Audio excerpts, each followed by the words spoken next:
Hello guys, this is your friend and we are back with a new fanfic.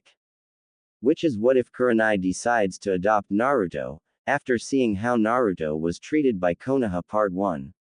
And if you enjoy this fanfic then please press the like button and subscribe to my channel for more fanfic like this.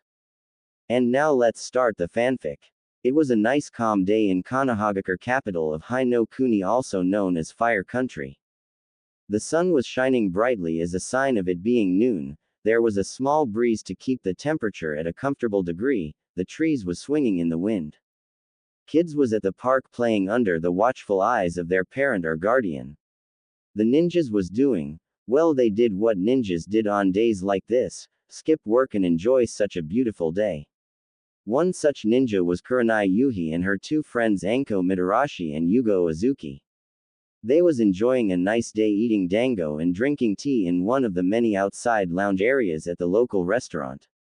Although it seemed that everything about today was perfect, there was one person that was not so happy.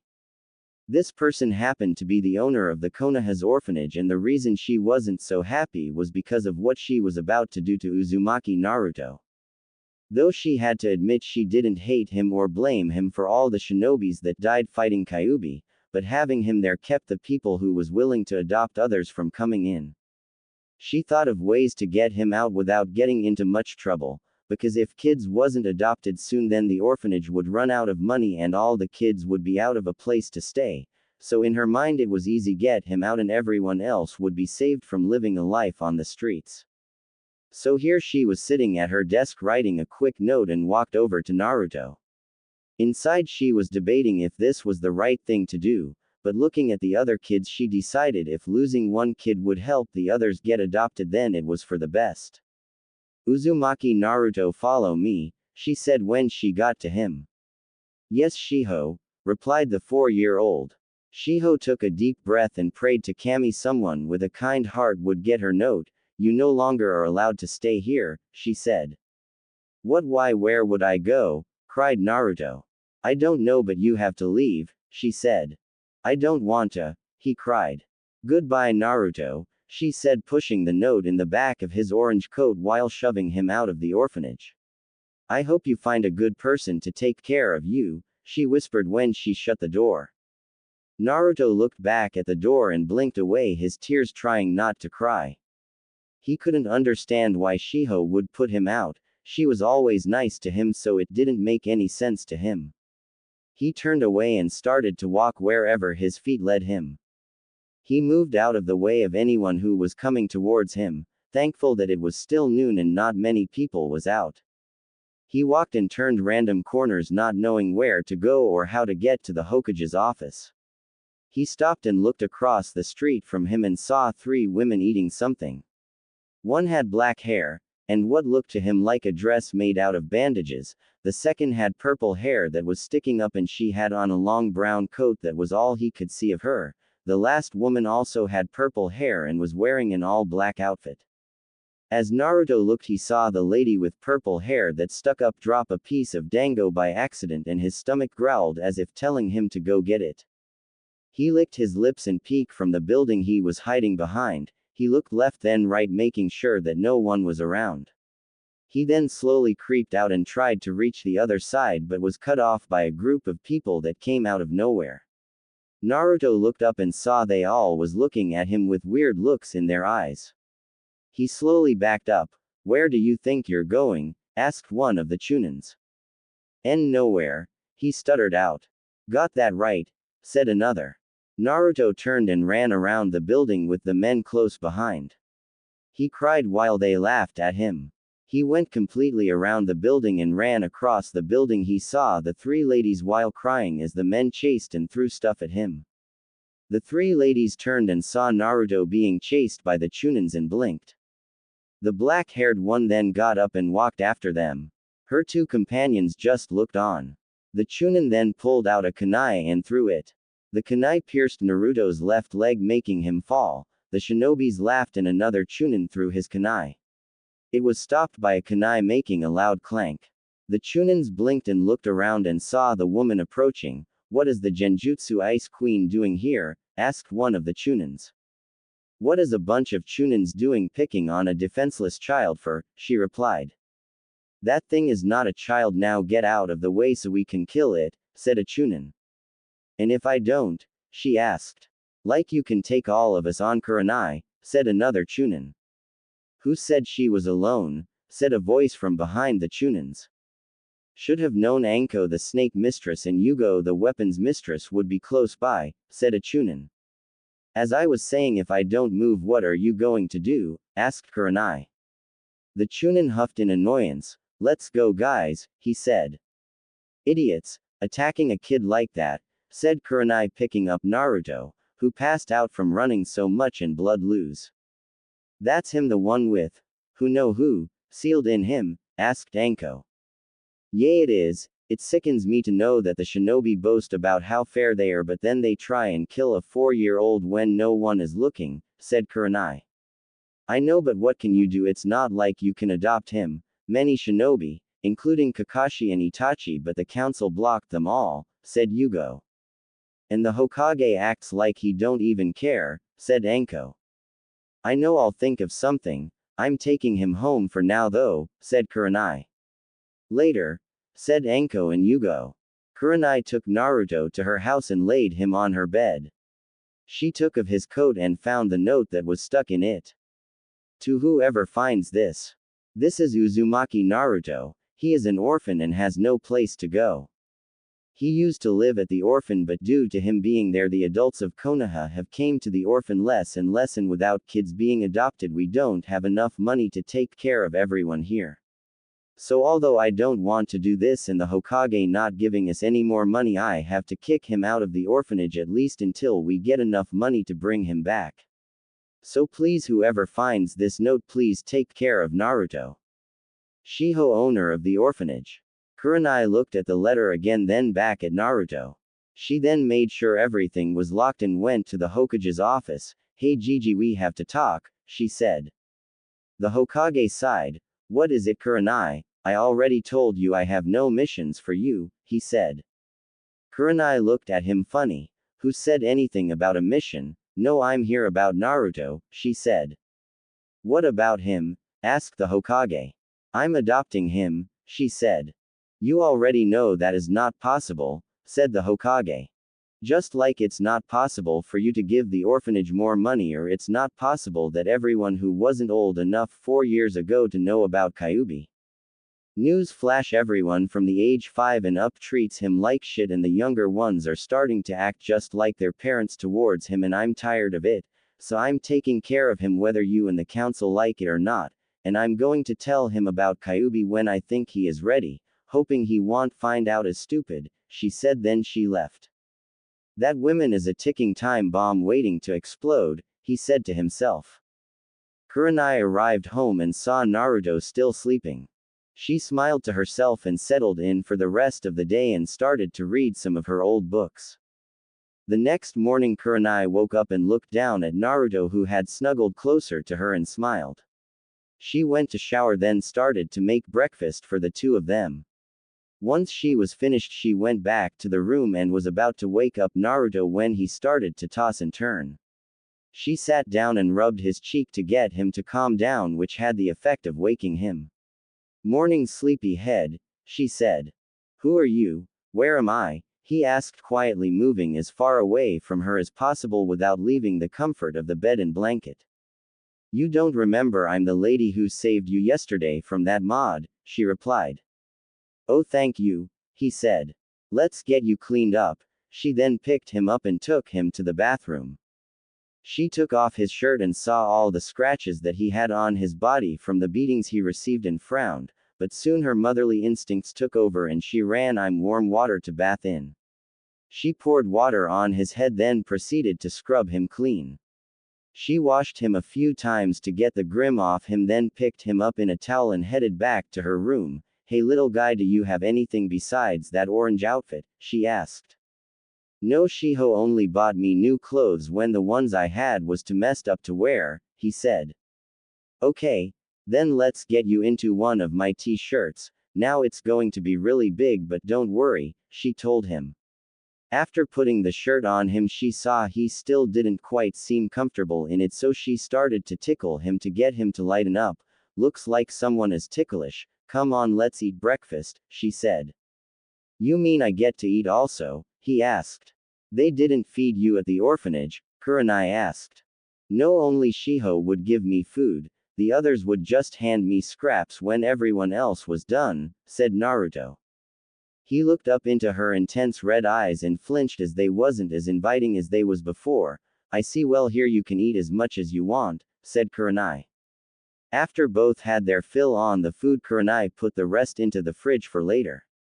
She then led him out the small apartment she lived in and walked down the street with him proudly on her back while he laughed away, swinging his legs side to side while his hands was gripped tightly on the front of her dress. Anyone who looked at her thought she was a different person, but none thought to say or do something that would make them think otherwise.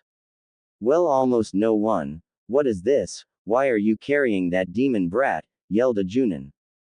Kurenai stopped and turned to him. Her eyes went back to her Ice Queen appearance. You have 10 seconds to get out of my sight or I will kill you, she said. I asked you a question, he said. A kunai flew at him, ripping through his skin on his left arm. You have 5 seconds now, she said. Bitch. Then he jumped onto the nearest roof and headed towards the hospital. Miss, what is that word he called you? Is it your name? Asked Naruto. My name is Kurenai, and that word he said, I never want you to repeat it, she said. Okay, I promise, he said. Good, a person never breaks their promise. Now let get you some clothes, she said. Kurenai and Naruto was in the shinobi shop looking for clothes. She had Naruto try on multiple styles of clothes, but the only ones he liked was the ones that was similar to the clothes that Anbu wore. She couldn't even get him to try on other styles of clothes. So she settled for buying him Anbu-style clothes. All was in orange, which also confused her. After she paid for them, she put him back on her back and headed out the store. Naruto was now wearing orange loose pants, an orange t-shirt and sleeveless jacket, with black shinobi boots. Kurenai looked at him. Naruto, why would you only try on Anbu-style clothes? She asked. I saw some pictures of a Hokage and he wore this kind of clothes, said Naruto. So you want to be like that Hokage? Asked Kurenai. Yes, Naruto answered. Okay, it's going to take a lot of training, Kurenai said. Kurenai, the Hokage wants us in his office. Yugo is already there, said Anko, relieving Kurenai's hands of some of her bags. Alright, let's go. Hold on, Naru-chan, Kurenai said. She and Anko then jumped onto the nearest roof and headed towards the Hokage's tower at full speed, with Kurenai holding onto Naruto's hands so he didn't fly off her back. Once they arrived at the base of the tower, Kurenai let go of his hands. Are you okay, Naru-chan? She asked. That was fun, let's do it again, he laughed. Wow, only one day and he already likes you, said Anko, leading them up to the Hokage's office. Naru-chan, wait here for a minute, okay, said Kurenai. Okay, nice lady, said Naruto. Anko. Kurenai, thank you for coming, said the Hokage. Not like we had much a choice, said Anko. Maybe, but I had you three come here because Kurenai brought to my attention yesterday that she was going to be taking care of Naruto and there was nothing I can do to stop her, said the Hokage. Yes, and I still stand by what I said, said Kurenai. So here is my proposal. Kurenai can adopt Naruto if Yugo joins the Anbu and Anko joins the interrogation and assassination team, said the Hokage. You're blackmailing us? Asked Anko. The Hokage just shrugged. It's fine with me, I was thinking about joining anyway, said Yugo. I'll do this only if we get to train him how we want and I get to let anyone I want sign the snake contract, said Anko. Fine, said the Hokage. Okay, then I'm your new interrogation and assassination member, said Anko. Also, Morino Ibiki is currently the head of the team, said the Hokage. So where are the papers? Asked Kurenai. Huh, was Sarutobi's smart reply. The papers so I can officially adopt Naru-chan, said Kurenai. Oh, right here, I just need your signature and his, said the Hokage. I'll get him, said Anko, walking to the door. Gaki, you can come in now, she said, opening it for him. Naruto, how are you? Asked the Hokage. I'm fine, Gigi, that nice lady was keeping me safe, he replied. That's great, but I need you to put your name on this, said the Hokage. Okay, what is it? He asked, writing down his name sloppily. It's adoption papers, the old man replied. What's adoption? Asked the 4-year-old. It means I'm your cousin, said Kurenai. Really? Why would you want to be my cousin? Everyone else beats on me. Why are you different? Said Naruto, looking like he didn't believe her. Naruto, do you not want me to adopt you? I thought you would like to be my son and get to live with me and eat how much you want and bath in the warm water, said Kurenai, hurt that he didn't think she would want to adopt her, and it was evident in her eyes and her tone. You're not trying to trick me, are you? He asked. What? Why would I do that? You're such a good boy, she said. Okay, I want to be your son, cousin, he said, hugging her legs. I'm glad. I thought you wouldn't want to, she said. I hoped you would be my cousin when you saved me and let me stay with you, he said. This is all good that you two get along, but if you don't mind, I have work to do, said the Hokage. Let's go, Naru-chan, we have a few hours to do whatever you want, said Kurenai. Really, can we go to the park? Asked Naruto. To the park it is, said Kurenai. What about your bags? You can't walk around with them all day, said Anko. Can you take them back to my apartment? Asked Kurenai. What the hell, I'm not your personal servant, said Anko. I'll let you play with Naru-chan, said Kurenai. Anko just looked at her. Fine, what do you want? Anko whispered in her ear. You can't be serious just to take a few bags to my apartment, said Kurenai. Please, your apartment is on the other side of Konoha, said Anko. Fine, I'll do it, said Kurenai.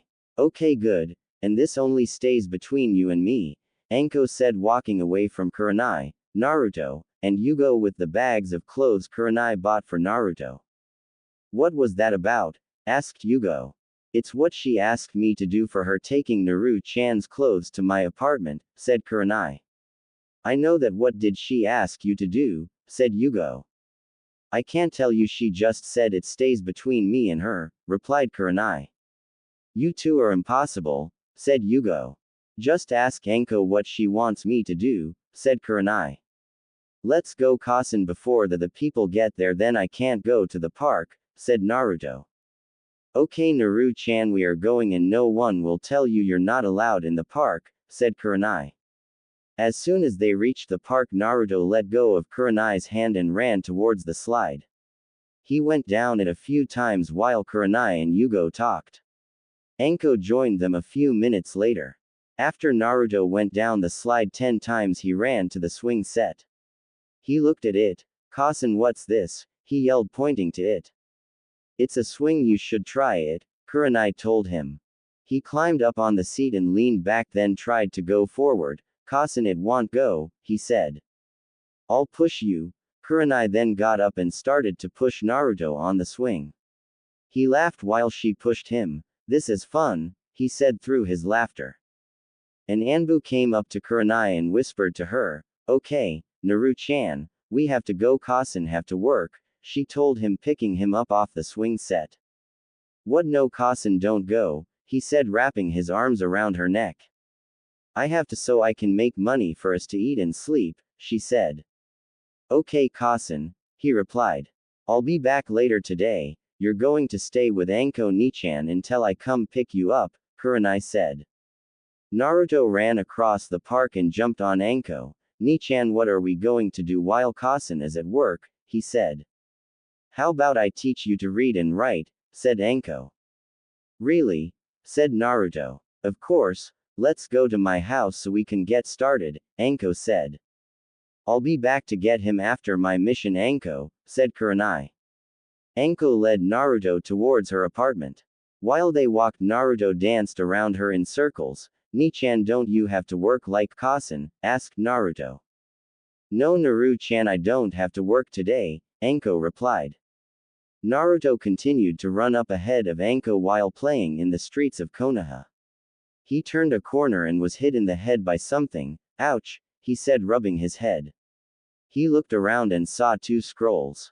He picked them up and opened them. He looked at the pictures, then at the words, and was confused. He then remembered that he couldn't read yet, so he closed them back. "Hey Naru-chan, what you got there?" asked Anko as she stood at the corner. "I think they are stories because they have pictures in them," he said. "Where did you get them from?" asked Anko. "They fell out the sky," he demonstrated with his arms, "then hit me on the head that hurt," he said. "Let me see them," Anko said. He handed the 2 scrolls to her. "Naru-chan, these are jutsus," she said. "What is a jutsu?" he asked. "It's something that ninjas use, kind of like powers," she said. "Cool powers, I want powers," he said. "It's not powers." She then thought for a minute. "Let's get to my house, then I'll explain it to you." She then picked him up and shunshin to her apartment. She sat him on the couch. "Now listen carefully, Naru-chan. A jutsu is something that all ninjas are able to do. They are kind of like a power. In order to do jutsus, it takes years of training," said Anko. "That sounds boring," said Naruto. Anko looked at the scrolls. "You want to know what they are?" she asked. "Okay," he replied. "The first one is a copy of wind jutsus that are only found in Suna. The second is lighting jutsus found only in Kumo," she said. "Wind sounds lame, but lighting is scary," he said. "Well, you know, Naru-chan, there is a rumor that Suna shinobis are able to use wind jutsus to fly," she said. "Really, that's so cool, Ni-chan, I want to fly," he said, jumping up and down on the couch. "So if I teach you, will you behave?" she asked. "Yes, Ni-chan," he said. "Okay, first you have to learn to read and write, proper manners, to use chakra, and how to address people of importance," she said. "Okay, Ni-chan, I'm ready to start. What first?" he asked. "Let's start with reading, writing, and learning about chakra," said Anko. Anko grabbed a scroll and a pen and wrote the alphabet down. "Okay, I want you to copy those letters down. You will do this every day until your handwriting improves," she said. "Okay, Ni-chan," Naruto said. "While you're doing this, I'm going to explain what chakra is." She then proceeded to tell him what chakra was, how it was accessed and used to perform jutsus. After a few hours, there was a knock on her door. "Hold on," Anko said. She slid a pillow under Naruto's head in replace of her lap, then walked to the door. "Sorry it took so long, I had to replace my lap with a pillow," she said, opening the door. "That's fine, Anko," said Kurenai. She walked into the apartment and looked around. "What's all this?" she asked. "Well, on our way here so I can teach Naruto to read and write," he said. 2 scrolls fell down on his head and asked me to read them to him, thinking they were stories, but they turned out to be jutsus. And after explaining what a jutsu is and telling him that some ninjas in Suna can use wind jutsus to fly, he asked me to teach him to use jutsus, so I started to teach him about chakra while he learned to write," said Anko. "Okay, but what's with all the scrolls?" asked Kurenai. "I used them as demonstration for what chakra was made of. He also used a lot to learn the basics of writing," Anko replied. "How far did he get?" asked Kurenai. "Well, after explaining it a few times, he got the basics of chakra and he knows the alphabets now," said Anko. "Okay, I'll continue his training tomorrow," said Kurenai. "You can stay here as you want instead of risking waking him up," said Anko.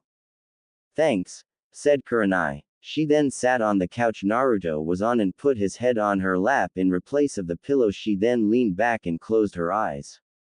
Anko turned out the lights and went to her room. "So what did you think? Was it good, bad, okay? Tell me what you thought. Any ideas or pairings you want to see, tell me." Over the next year, Kurenai, Anko, and Yugo taught Naruto how to access his chakra, how to read, write, learned how he was supposed to act at important events, and about the history of Konoha. 3 months after he started to learn about chakra and learned that the Yondaime was the best seal master ever, he asked to learn seals, so they started to buy scrolls to teach him from. Towards the end of his first year of learning, he knew how to write basic storage seals, though he didn't have the control of his chakra to use them properly. Also during this, he learned that Hinata, the heir to the Hyuga clan, was having a little sister born soon. He didn't know why this was important that they went to congratulate them on having a baby but did it anyway. A few days after the birth of Hanabi Hyuga, Kurenai told him they was going to a funeral. He didn't know what a funeral was, but his cousin told him this was important and he had to behave or he would be punished.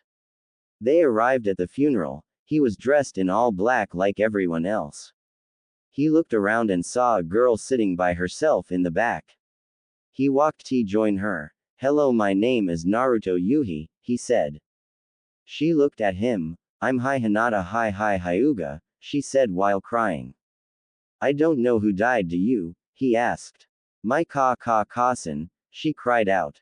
Naruto was quiet for a minute. Kurenai was about to move him away from Hinata so she can be by herself until he started to talk. "You're lucky," he whispered just loud enough so only Kurenai and Hinata could hear. Hinata gasped. Ho, how am I lucky?" she stuttered out. "Because you know your cousin, you know what she looked like. How her voice sounded, you have memories of your cousin. But me, I never once got to see my cousin. She died giving birth to me, and my Otusan also died before I was born. You have memories to remember your cousin by, I don't. I have to go by stories," he said sadly. Then he perked up. "But that's okay because now I have a new cousin Kurenai. She adopted me, so now I know what you felt like when you was with your cousin. You just have to remember those times when you get down and do everything you can to make your cousin proud of you," he finished. Kurenai smiled when he finished. Hinata just looked at him. "Thank you, Naruto-san, you really helped me see that not everyone gets to see their cousin. I'm just being selfish. I should be happy of the time I got with her," Hinata said. Hinata looked up to her Otusan. "Naruto-san, how did you think of all that?" she asked. Naruto smiled. "I heard cousin tell that to some girl whose mother died. I memorized what she said because it made that girl feel better. I thought it would make you feel better," he said. "Thank you, it did. I'm going up to sit with my Otusan. I hope one day we can be friends, Naruto-san." She then walked up to sit next to her Otusan. He looked down to her, surprised that she came this close to her mother's dead body. "Are you okay, Hinata?" he asked. "Yes, Otusan. I just had to realize that not everyone have a cousin to spend time with. I just have to remember those times and try and make her proud," Hinata said. Hiyashi smiled. "Just do your best, and I know I don't say it, but I'm proud of you and always will be. Remember when I talk negative, that's because how I was raised and I'm trying to motivate you," he said. Kurenai pulled Naruto onto her lap. "You did a good job, Naru-chan," she told him. "Cousin, what's it like to lose someone?" he asked. Kurenai thought about it. "I hope you never have to know what that pain feels like, baby," she said. "Cousin?" he said. "Yes," she replied. "What was my real cousin like?" he asked. "She acted just like you do. Always full of energy, always wanting to learn, get stronger, help anyone she could, and beautiful," Kurenai said. "Like you?" Naruto asked. Kurenai just smiled. "She was my Junin sensei when I was a genin," she said. "Cousin, do you have anything that was my real cousin?" he asked. She thought about it. "Actually I do, but you have to earn it first," she said. "Okay, cousin. I hope Hinata-chan is going to be okay," he said. "Cousin, is my real cousin in here somewhere?" he asked. "Yes, I'll bring you to see her grave one day, but not today," she said. A week later, Naruto was walking to eat lunch with Yugo. They just finished part of their Kunai and Senbon training and she was treating him to lunch anywhere he wanted.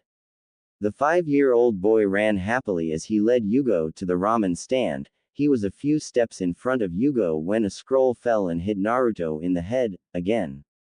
Naruto rubbed the offended spot while picking up the scroll.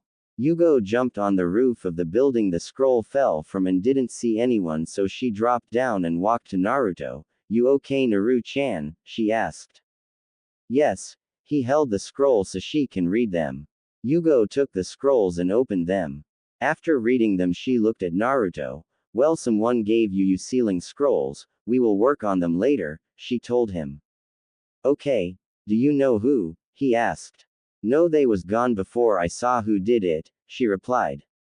Tsunade and Shizune was sitting at a casino in the middle of tea country. As Tsunade was deciding what game she wanted to play, Jiraiya came up to them. How have things been? He asked, sitting across from Tsunade. As well as things can for a senin who hasn't betrayed their village, Tsunade replied. That's good. Have you been back to the village? Jiraiya asked. Why should I go back? Last time I went the council banned anyone from trying to adopt the Gaki, Tsunade said. Jiraiya nodded, knowing what she was talking about. I know, but things have turned around for him. You should go see, he said. Maybe I'll check it out, Tsunade said. Just make sure you don't get caught, you know how sensei is, Jiraiya said. Yeah, I know, he's still trying to get me to come back to teach medics, Tsunade said. Maybe you should. It will give you the money to pay off your debt, Jiraiya said. I have another idea to pay it off, she said, looking at Jiraiya. I don't like the way you're looking at me, Jiraiya said. Hey, what are you two talking about, and who is the council preventing you from adopting? Shizune said as she was confused by what they was talking about.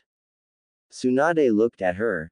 Don't worry about that right now, maybe one day you will meet him, she told her. Now Jiraiya, how have the book sales been? She asked.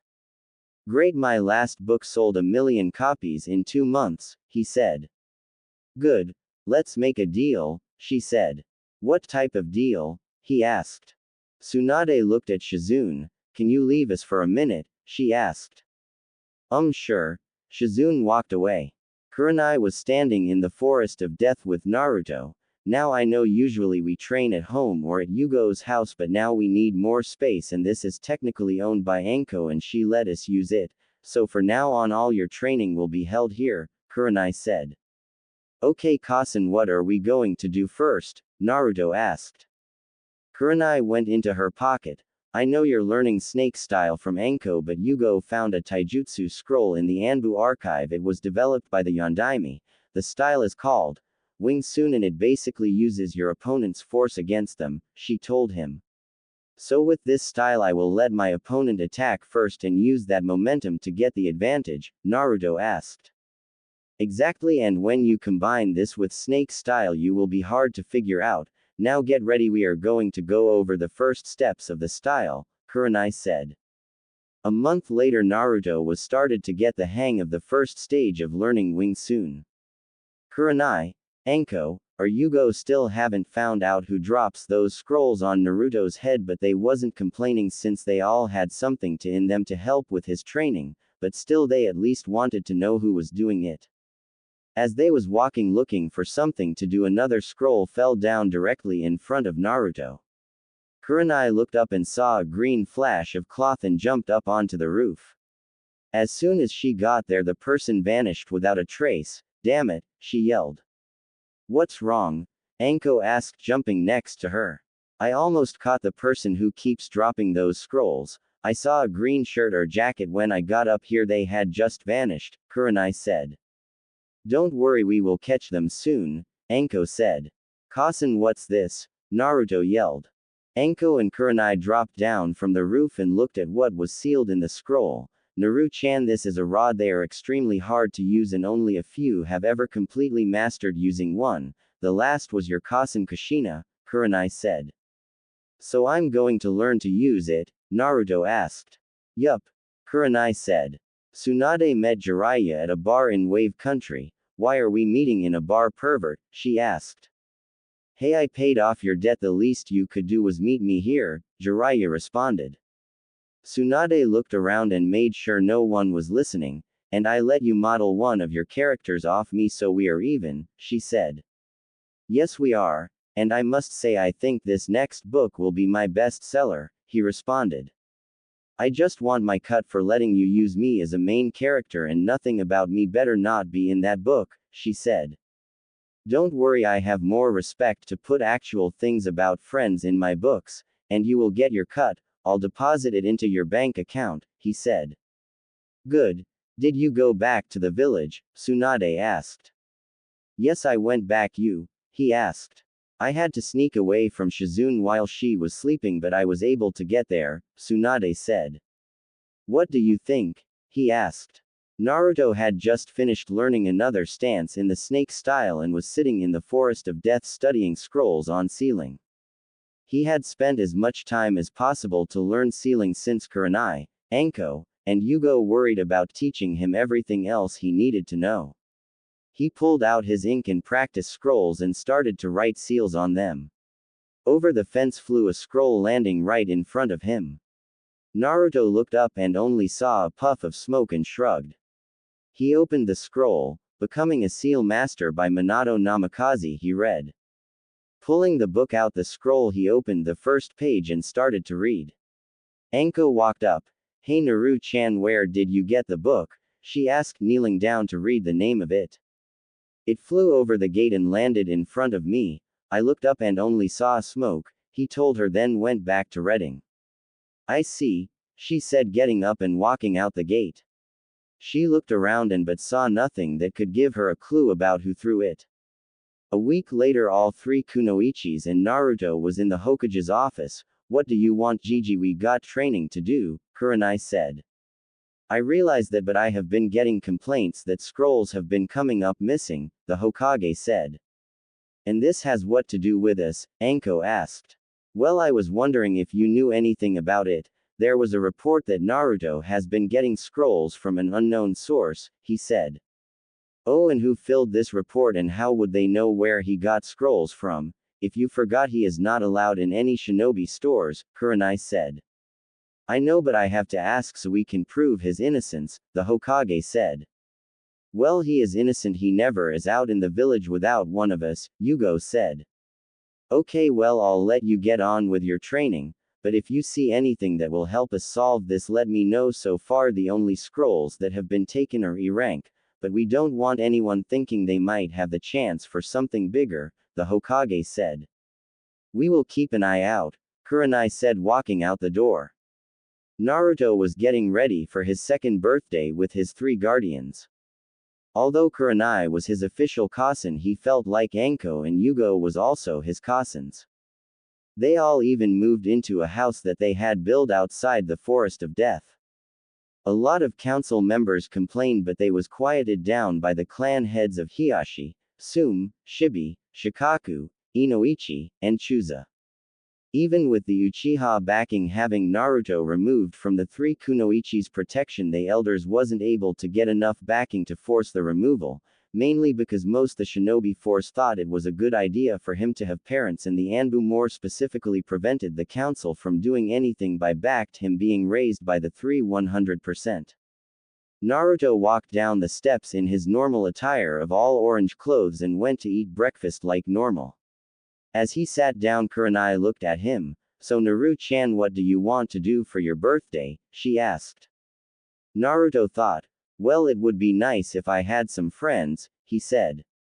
The three nodded. Leave it to me, Kurenai said. Okay, what else? Anko asked. Well, a party would be great, but it's not enough people to have one, so I guess ice cream and cake, he said. Consider it done.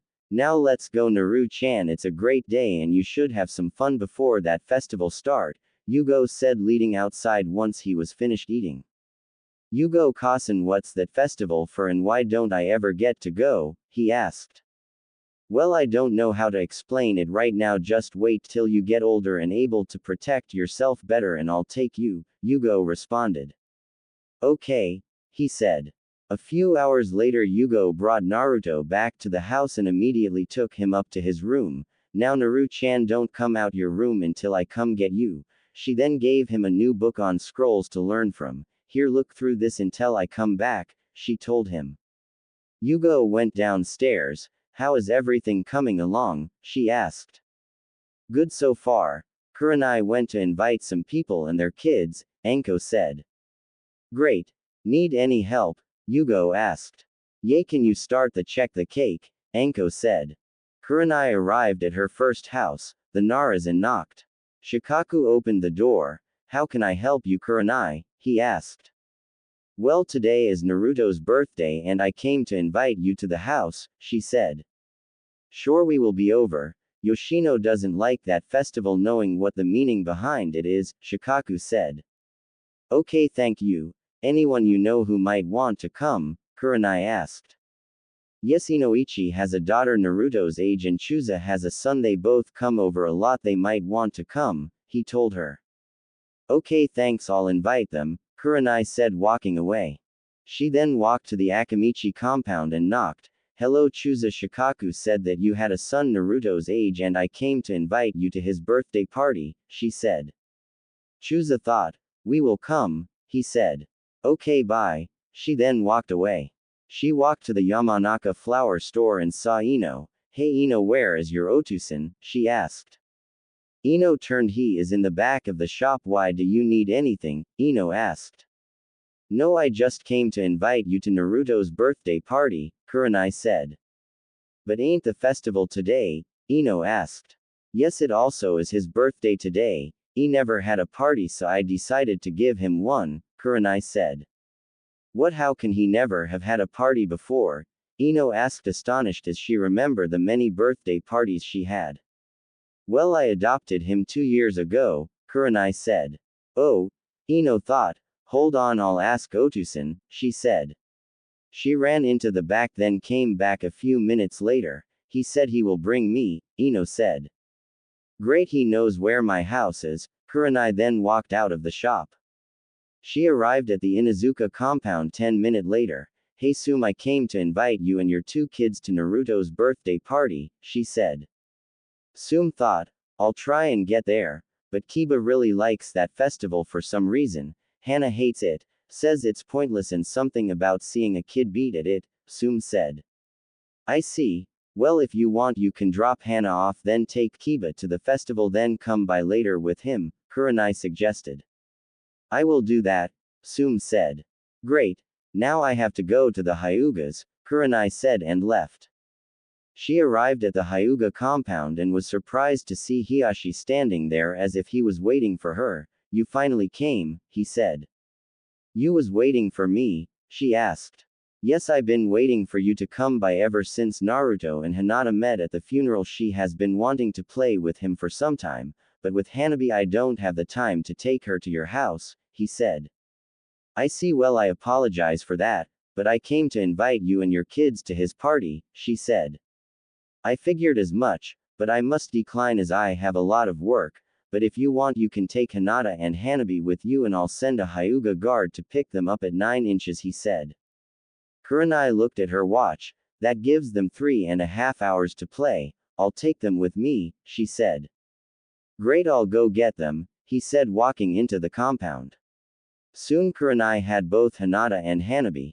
After a visit to the Aburame compound they walked to her house. Kurenai, Hanabi, and Hinata arrived at the house. Hold on Hinata, let me make sure that Naru-chan is dressed properly. Kurenai then put Hanabi down so she could walk around and went upstairs. She came down a few minutes later. Okay Hinata, you can go up. His door is the one that's open, she told her. Hinata walked upstairs and knocked on the open door. Naruto looked up at her and smiled. Hello, want to play with me? He asked. Yes, she replied. Naruto went into his chest that was by his closet and opened. Come on, I have a lot of things to play with, he said. Hinata walked into the room and over to the chest and looked. Wow, this is a lot, she said. Don't you have toys? Naruto asked. Oh, I have some toys actually. Me and my Imouto have an entire room for our toys, she said as she pulled things out to play with. Soon the other kids started to arrive. Whoa Hinata, I didn't know you would be here, Ino said from the door. Hinata looked over at her and smiled. Hello Ino, she said. Hey, you want to play with us? Naruto asked to the 4 kids at his door. Sure, Choji said, walking in followed by Ino, Shikamaru, and Shino. Soon Hana arrived and said goodbye to her cousin and Otuto. As directed by Yugo, she walked upstairs to Naruto's room. She looked around. Well, hello everyone, I'm Hana, she said. Naruto looked at her. Hi, I'm Naruto. Want to play with us? He said. Sure. She walked in the room and they started to play Shinobi. They all picked their favorite character and started to act like well Shinobi. An hour later Yugo came up. Having fun? She asked. Yes, Yugo-Kasan, Naruto replied. Good, now come downstairs, dinner is ready, she said. They walked downstairs with Yugo behind them all when there was a knock at the door. Coming, she said. Yugo walked and opened the door. I'm back. Kiba got hungry and bored without Hana, Sum said. Well, come in. We was just about to serve dinner, Yugo said. They all walked into the kitchen and saw all the adults sitting at the table. Well, form a line and wash your hands, then come to me and Anko to get your food, Kurenai said. 9 came and everyone started to leave. The Hyuga guard came and picked up a sleeping Hanabi and tired Hinata. Kurenai took Naruto to bed and tucked him in. After picking up the toys, she closed the door and walked downstairs to the kitchen where Yugo and Anko was cleaning up. She sat down. That was a great party, she said. Yes, it was. Even if he didn't any presents, he made some friends and that's all that matters, Anko said. I think him getting friends is enough of a present in his eyes, Yugo said. Yes, I'm actually surprised everyone showed up though with the festival and all, Kurenai said. Me too. I know Ino love that festival, even if she don't know what it's for. Choji and Kiba are the same, Yugo said as she remember watching them play at the festival. Well, hopefully next year he will get presents, Anko said. Hopefully. Well, I have to get going, you know how people get after the kids are gone at that festival, Yugo said. How can we forget? They tried to break in the last house I bought, Kurenai said. We know, that's why we decided to move in together, Yugo said. Then she left. Anko looked around. She got out of cleaning again, she said. Stop complaining. Naru-chan is sleeping and we finally got the night to ourselves, Kurenai said. Anko kissed Kurenai. You're right, let's hurry and clean up and get to my room, she said. 3 months later, Naruto stood in front of Kurenai. Okay, Naru-chan, show me what you learned so far in taijutsu, she said. Okay, Kasan, Naruto responded. Naruto got into the standard snake-style stance. Kurenai got into her taijutsu stance. Naruto ran up to Kurenai and stopped when she was within his reach. Kurenai swung at him, which he spent to the side and dodged and hit her with a left elbow in her side. Kurenai then did a spin kick at his head, which he ducked under and punched her in the back. This continued for 2 hours with Kurenai steadily getting faster in her attacks. Soon Kurenai stopped. That's enough, Naru-kun, she said. So how did I do? He asked. Good, but you're still too slow, Kurenai said. How do I fix that? Naruto asked. I'll start the training tomorrow, for now don't worry about it, Kurenai said. Yugo walked up. Time for weapon training yet? She asked. Yes, I'm going to start his speed training tomorrow, Kurenai said. Okay. Get ready, Naru-chan, Yugo said. Okay. Naruto unsealed his rod from the scroll and got into his stance after he was able to stand. Good. Your stance has less flaws in it than last time, Yugo said. They attacked him without notice. Danzo, Homura, and Kaharu was sitting in a secret chamber. We need to get those 3 away from that Kyuubi Gaki so I can take him and turn him into our weapon, Danzo said. Yes, we do, but nothing we have tried have worked, Kaharu said. I know any other ideas? Danzo asked.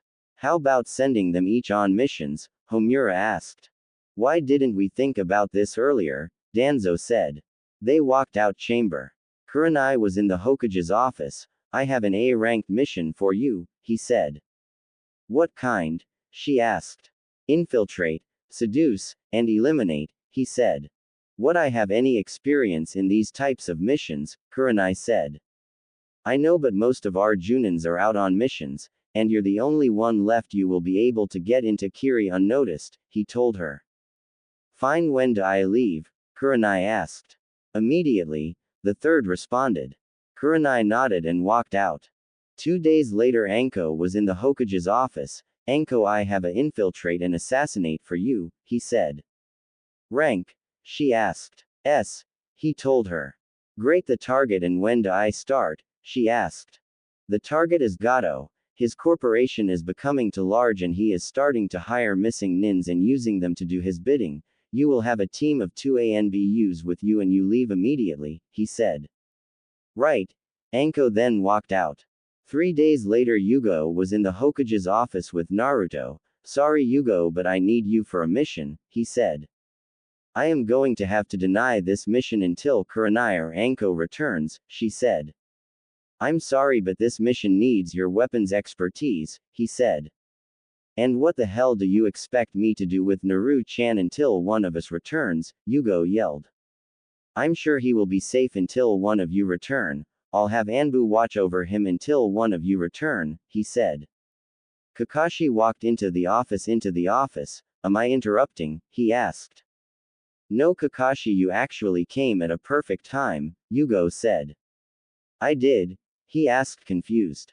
Yes, I need someone to watch Naru-chan until one of us return from our mission, Yugo said. Kakashi looked at Naruto. Sure, I'll do it, he said shrugging. Good. Also, we was supposed to start his speed training. Can you start it for us? She asked. Sure.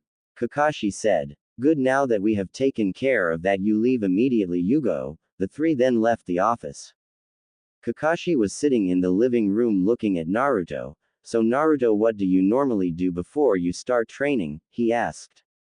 Play in my room and sometimes my friends come over, he answered. You don't over their house? Kakashi asked. Yes, I only go over to their house when Kasen schedule it because all my friends are from clans, Naruto said.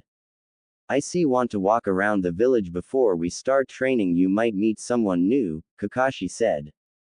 Naruto shifted nervously, remembering all the bad experiences from walking around the village. Kasen said I'm not allowed out in the village without them, he said. Oh, I see. Well, I promise nothing will happen and we will only stay out for an hour at most, he said. Naruto thought. Okay, he said. Kakashi made a shadow clone to stay and watch over the house and they left. They was on their way back when they passed a new weapons shop. Hey, a new shop, Naruto said. Let's check it out, Kakashi said. They walked into the shop and saw a girl who looked no older than Naruto flicking kunais, shurikens, senbons, and anything else small enough to pick up with one hand and throw at a target without even looking up from her book. What amazed them was she was hitting every target dead on. Naruto's eyes widened. Amazing, he said. The girl looked up. Oh, sorry, how can I help you? She asked. That was amazing. How did you do that? Naruto asked. She shrugged. I don't know, I just do, she responded. Can you teach me? Naruto asked. There is nothing to teach, I never learned how to do it. I just do it. It's a natural talent I have, she replied. Oh, are you training to become a kunoichi? Naruto asked.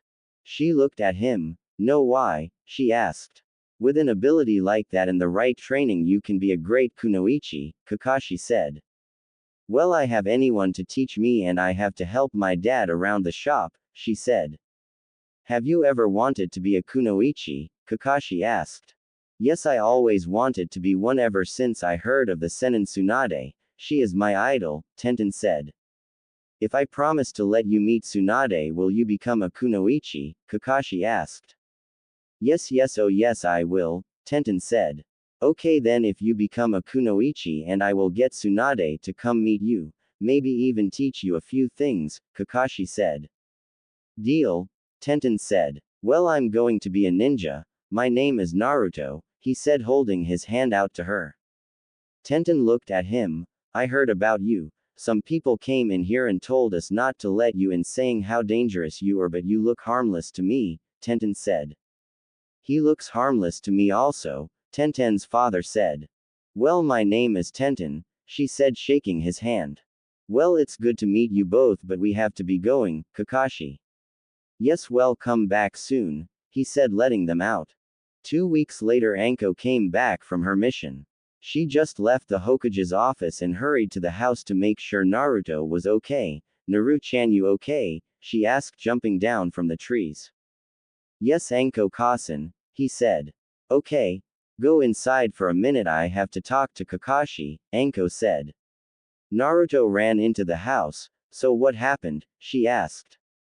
Well, I stopped 5 assassination attempts on him. he met a new girl named Tenten whose Otusan owns the new weapons shop. Her Otusan gave him a set of training Senbons, and I started training him in speed and the basics of how to use Senbons, Kakashi said lazily. Is that all that happened? He didn't get hurt or anything, did he? Anko asked. Nope. Oh, I did convince Tenten to become a kunoichi. She has this amazing ability to hit a target no matter where it is, Kakashi said. Okay, thank you. Gigi wants to see you, Anko said. Okay, bye. Kakashi then walked off. Kurenai was walking out of Kiri after finishing her mission. She frowned as she broke her genjutsu as she remembered how close that was to getting out of hand and something happening she didn't want to happen. She ended up having to not only kill her target but also a few others who was proving to be a constant restraint on her mission and making it take 2 weeks longer than it should have. Yugo was just arriving in the village from her mission. The mission was difficult but honestly any Anbu could have done it. Except for the constant arrival of new enemies, the mission was easy enough for a couple Chunins to handle. She looked around as she walked through the village and smiled as she saw children running around and playing with their friends. She walked to the Hokage's office for the dreaded mission report. Naruto was holding small boulders running up the Hokage's tower steps. He was struggling and didn't know how this increased his speed, but wasn't complain unless he wanted Anko have another dodging session with him, which he hated.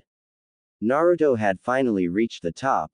Okay, Naru-chan, enough training for today. What do you want to do? Anko said.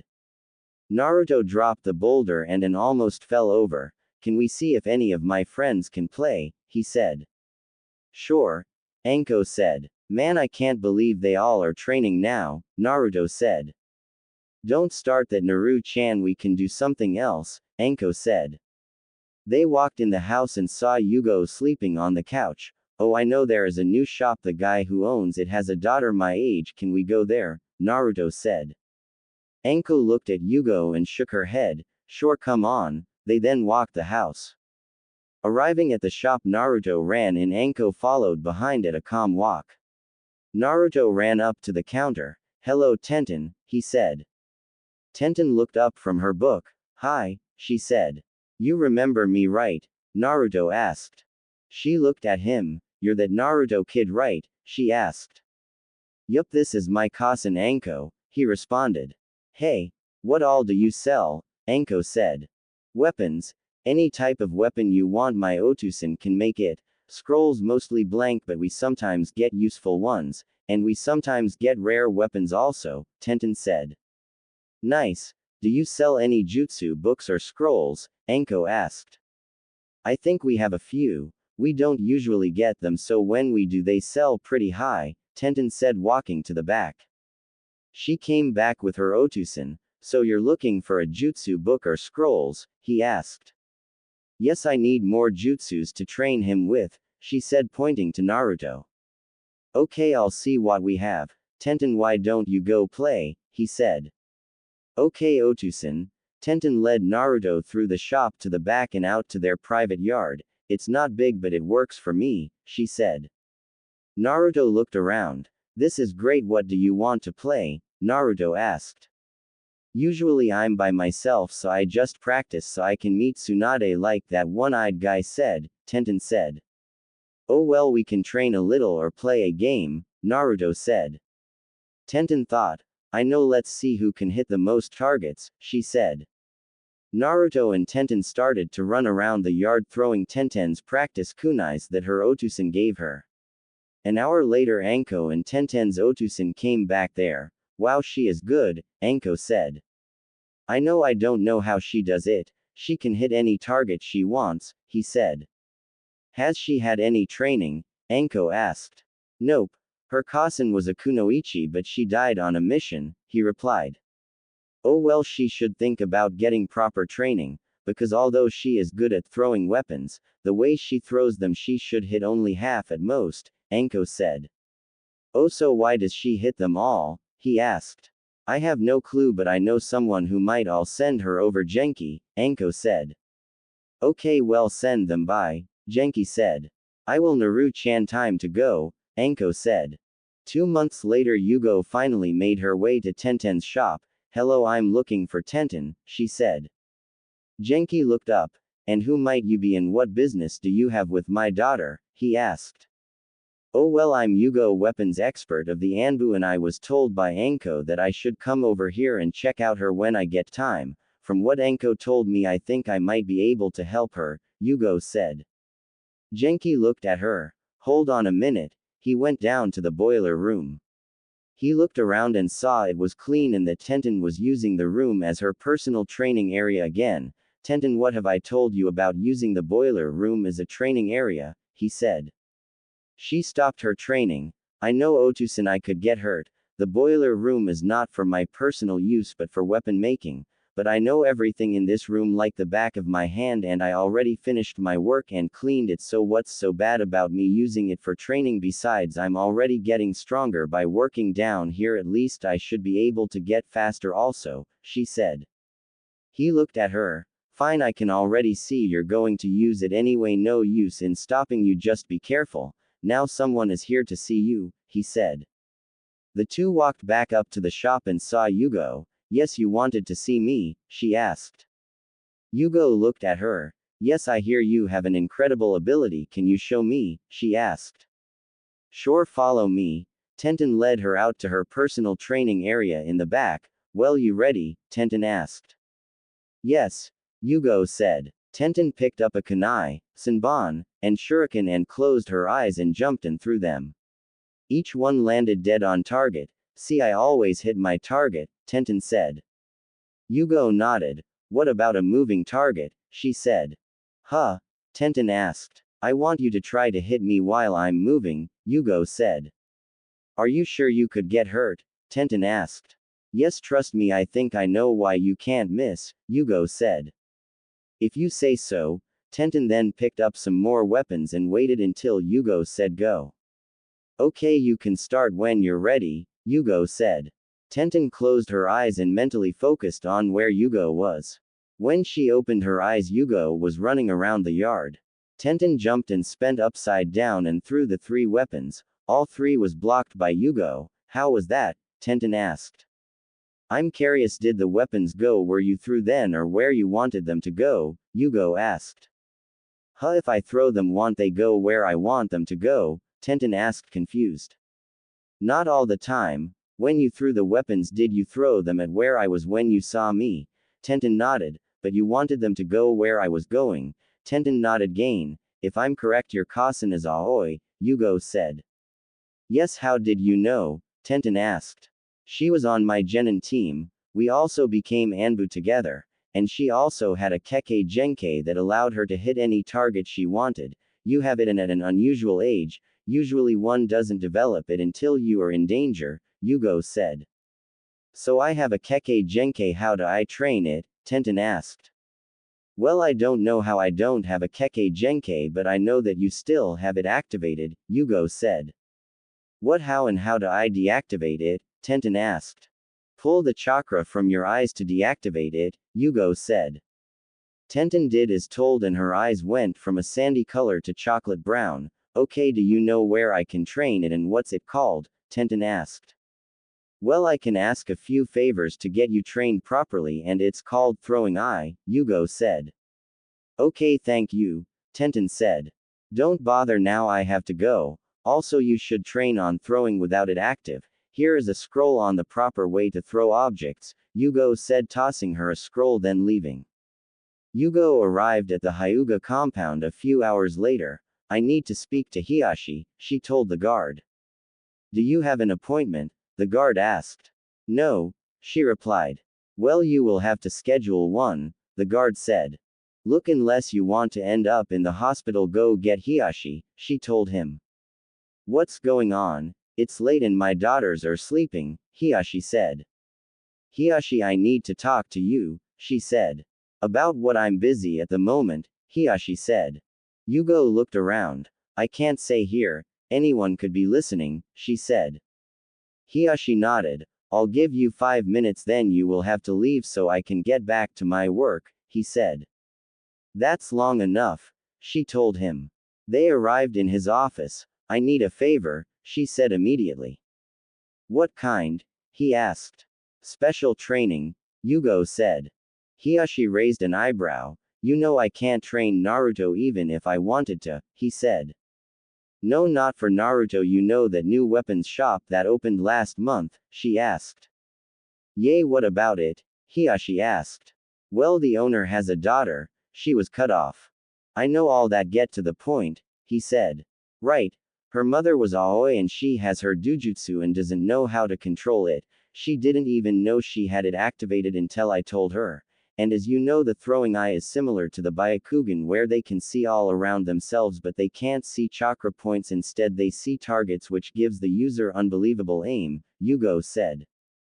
Hiyashi listened. I see why you came to me, but I'm afraid I can't help as much as I would like. My hands are tied. I'm already pushing it with the security I'm giving Naruto, and if I start to train this girl it would push my authority too far, both with the clan elders and village elders, and we both knows what happens if that would happen, he said. I know, but who said you have to train her or even know she was being trained? Yugo asked. I'm listening, Hiyashi said. Well, she is a year older than Hinata. They could become friends and train together at Tenten's house. She has a private area she trains at. Also, I'm sure Neji could use a friend outside the Hyuga clan, Yugo said. I'll see what I can do. He then went into his drawer. But for now, give her this scroll. It will explain about dujutsus, how to activate and deactivate them, how you get one, and basic ways to train them, he said. Okay, thanks. I just hope the Uchihas don't hear about this for a while, Yugo said. Yes, me too. But that's one thing that I can do, is prevent the Uchihas from getting their hands on her. The elders don't want the Uchihas to think they can match us. That's why they have yet to do anything about my protection of Naruto. They think with him being Hinata's friend it could help us, Hiyashi said.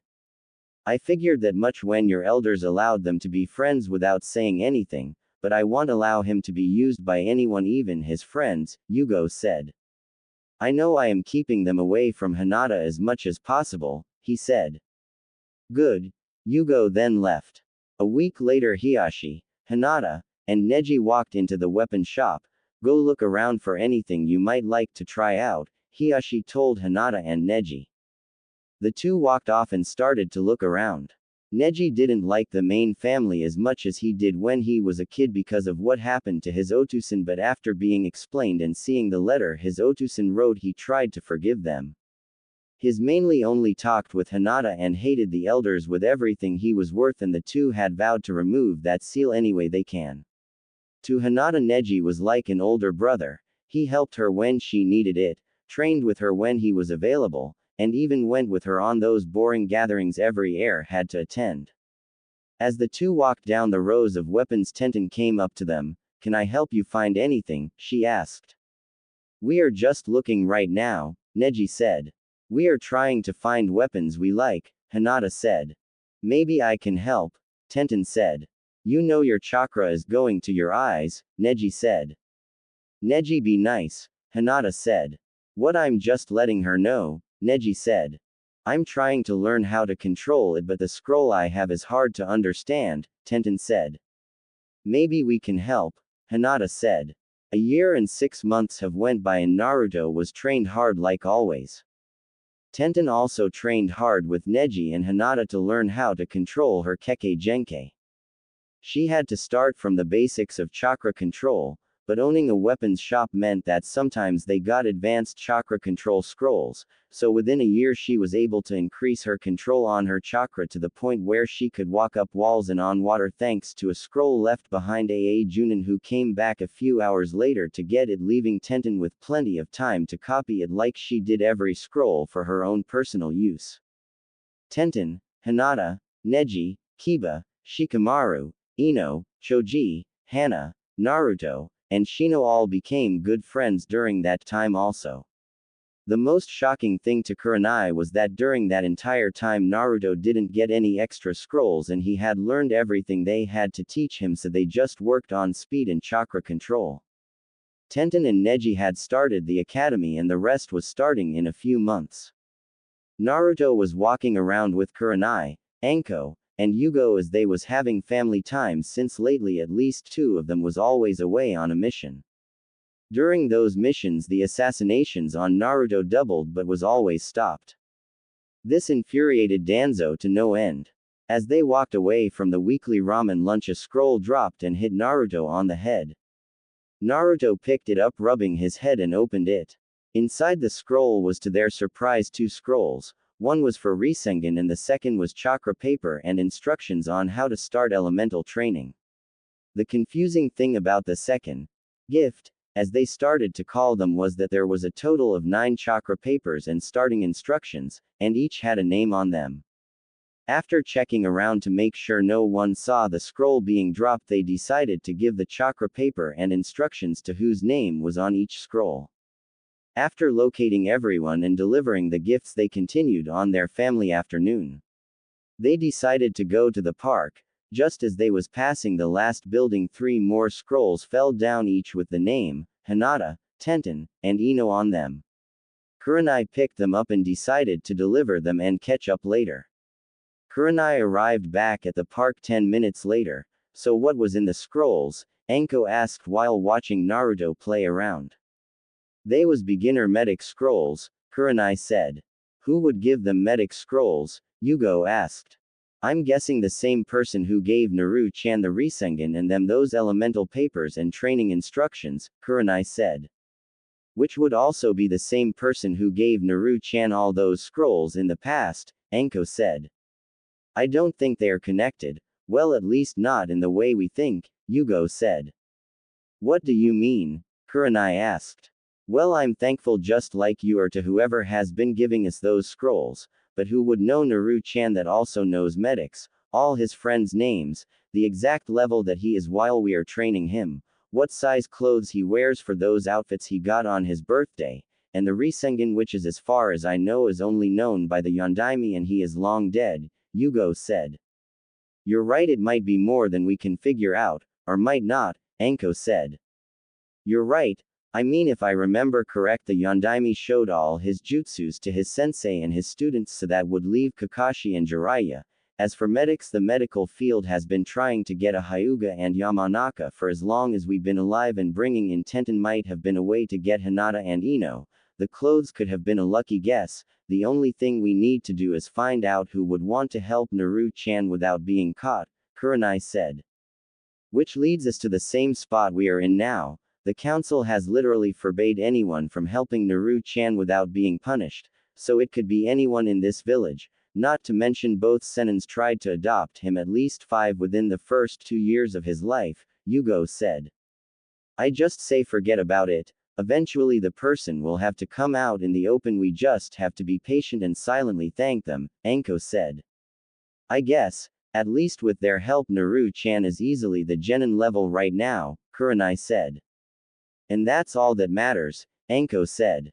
Tsunade was relaxing in a bathhouse with Shizune. So what should we do now? Tsunade asked. Well, we could pay a visit to the village, Shizune replied. Why? Tsunade asked. Shizune shrugged. You have to have someone you want to see, Shizune said. Tsunade thought. It would be good to see Minato's Gaki. She thought. Yes, there is someone I want to see, she said. So why not go at least for a week? Shizune asked. How about we go back when he becomes a genin? Tsunade said. Why then? Shizune asked. Because it would have been 10 years since I lived in that village then, Tsunade said. Jiraiya was standing a little ways away from the village. He was debating if he should go in or not. He knew he could just walk in and then leave if he wanted. Sometimes being a senin has its perks, he thought. He started to walk towards the village, at least to meet Minato's Gaki. He thought, maybe I should tell him about the Namikaze tradition of showing up the Uchiha, he added as a second thought. Kurenai walked into the kitchen to see Naruto trying to burst balloons with his chakra. She smiled and sat down at the table with Yugo and Anko. You two think we should tell him who his Otusan is? Anko asked when Kurenai sat down. I see no problem with it, Yugo said. Yea, he kept the secret of who his Kasen is to himself. Knowing who his Kasen is will make him work even harder, Kurenai said. Okay, then it's an agreement, we will tell him, Anko said. Naru-chan, come sit down, Yugo said. What's wrong, Kasen? He asked. Nothing, we have some things to tell you, Kurenai said. What's that? Naruto asked. First, your Otusan is the Minato Namikaze, the Yondaime Hokage, Yugo said. What, really? Naruto yelled. Yup, the taijutsu I helped you learn was his first creation. That jutsu you're learning now was one of his most famous. As you get older you will learn more of his jutsus, Kurenai. And like with your Kasen, we expect you try and be a better shinobi and keep this to yourself, Anko said. Oh, I will, Kasen, I will be the greatest ever, Naruto said. We have no doubt you will, Yugo said. There is something else, Kurenai said. What's that? Naruto asked. The reason why most of the civilians and some of the shinobis hate you, Kurenai said. Why is that? Naruto asked, looking down. Because to beat Kyuubi, your Otusan had to seal it away and he could only use someone he knew would be strong enough to hold it back, Kurenai said.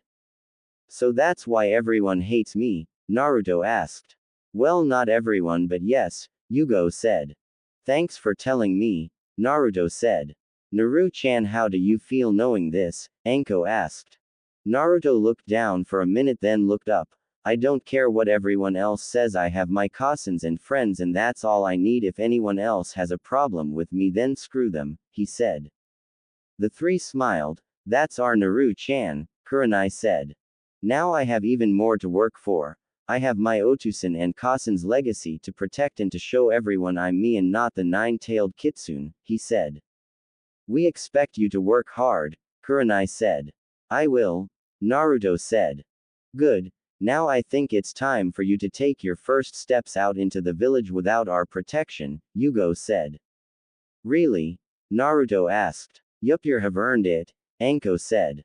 Here, go buy some ramen for dinner, Kurenai said, giving him some money. Naruto happily ran towards Ichiraku Ramen. On his way there he ran, literally and quite hard, into someone. Sorry, he said, getting up. Watch where you're going, he heard. Naruto finally stood up and looked the boy in the eyes. I said sorry, he repeated. And I said watch where you're going, now get out my way, he said. I don't know who you think you are, but you don't demand nothing from me, Naruto said. Move out my way or I will make you, the boy said. Well, you're going to have to make me, Naruto said. Fine. The boy then charged at Naruto, who got into his snake stance and waited. The boy swung. As soon as he was about to hit Naruto, he ducked and did a windmill kick to his stomach. The boy fell back and got back up and charged again, this time with more awareness than before. He punched at Naruto again, but when Naruto ducked, he quickly kicked his legs out from under him, making Naruto fall. Naruto did a spin on his back, raising to his hand with his legs in the air, and did an upside-down spin kick to the boy's chest and flipped right side up. They was about to charge again but was stopped by an Inu Anbu. Both of you leave now or I will turn you in for fighting, he said. Naruto brushed himself off and continued to walk to Ichiraku Ramen. He ordered the food from his friend Ayame and left. He got home and saw Anko and Kurenai in the forest of death training, so he walked inside. Yugo looked up from the book she was reading. Took you long enough get lost, she asked. Of course, Naruto, not being good at lying, told the truth. No, I got into a fight with some boy my age, he said. How did that happen? Yugo asked. Well, I was running and turned a corner and we ran into each other. I said sorry, but he said, watch where I'm going, and we argued about him not being able to demand me to do anything. Then he attacked me, trying to force me to move. Of course I defended myself, he replied. So how did the fight go? Yugo asked. Well, it was easy compared to fighting you, but he did get a lucky hit in because I was too careless and hungry, Naruto said. Is that so? You need to train on fighting while you're hungry, Yugo said. But Kasen, you always says a shinobi never goes into battle hungry, Naruto said. I know, Naru-chan, but sometimes it's unavoidable, so you need to learn how to fight while hungry, Yugo said. Jiraiya was walking through the village. He had put a genjutsu on himself until he was ready to reveal himself to others. He was walking away from the fight Naruto just had and was impressed that he was able to combine snake style and Wing Chun style. He then walked off when the battle was broken up since he knew where he lived at.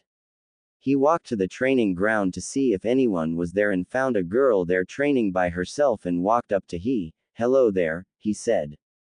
She looked at him. Who are you? She asked. That don't matter right now, but I was passing by and couldn't help but admire how you didn't miss one target, he said. I'm training to be a weapons mistress, so far I'm better than every genin, she replied. That's outstanding, well I'll leave you to your training, he then walked off. He continued to walk around the village looking at different things. So far I found a kunoichi who has the throwing eye but is practicing to be a weapons master. He then ran into a boy. Are you okay? He asked. No, not really. I just found out I can't use chakra, the boy said. Can't use chakra? Jiraiya asked. Yes, I went to the hospital to find out why I couldn't access my chakra and they said I have a rare disease that prevents my body from making chakra. I only have enough to do basic things, he said. I see. Was you trying to be a ninja? Jiraiya asked. Yes, but now I don't know, he replied. Hold on a minute, I might be able to help. Go to the Hokage and ask for Guy Maida. Tell him you need him to teach you taijutsu because you can't use chakra, Jiraiya said. Thank you, sir. The boy then ran off. Jiraiya shook his head and checked to make sure that his genjutsu didn't fade off. After making sure he was still under a genjutsu, he continued to walk. He decided to go to visit Naruto and the three kunoichis. He arrived at the house faster than he expected and knocked on the door. Anko answered the door. What do you want? We are eating dinner, so make it snappy, she said.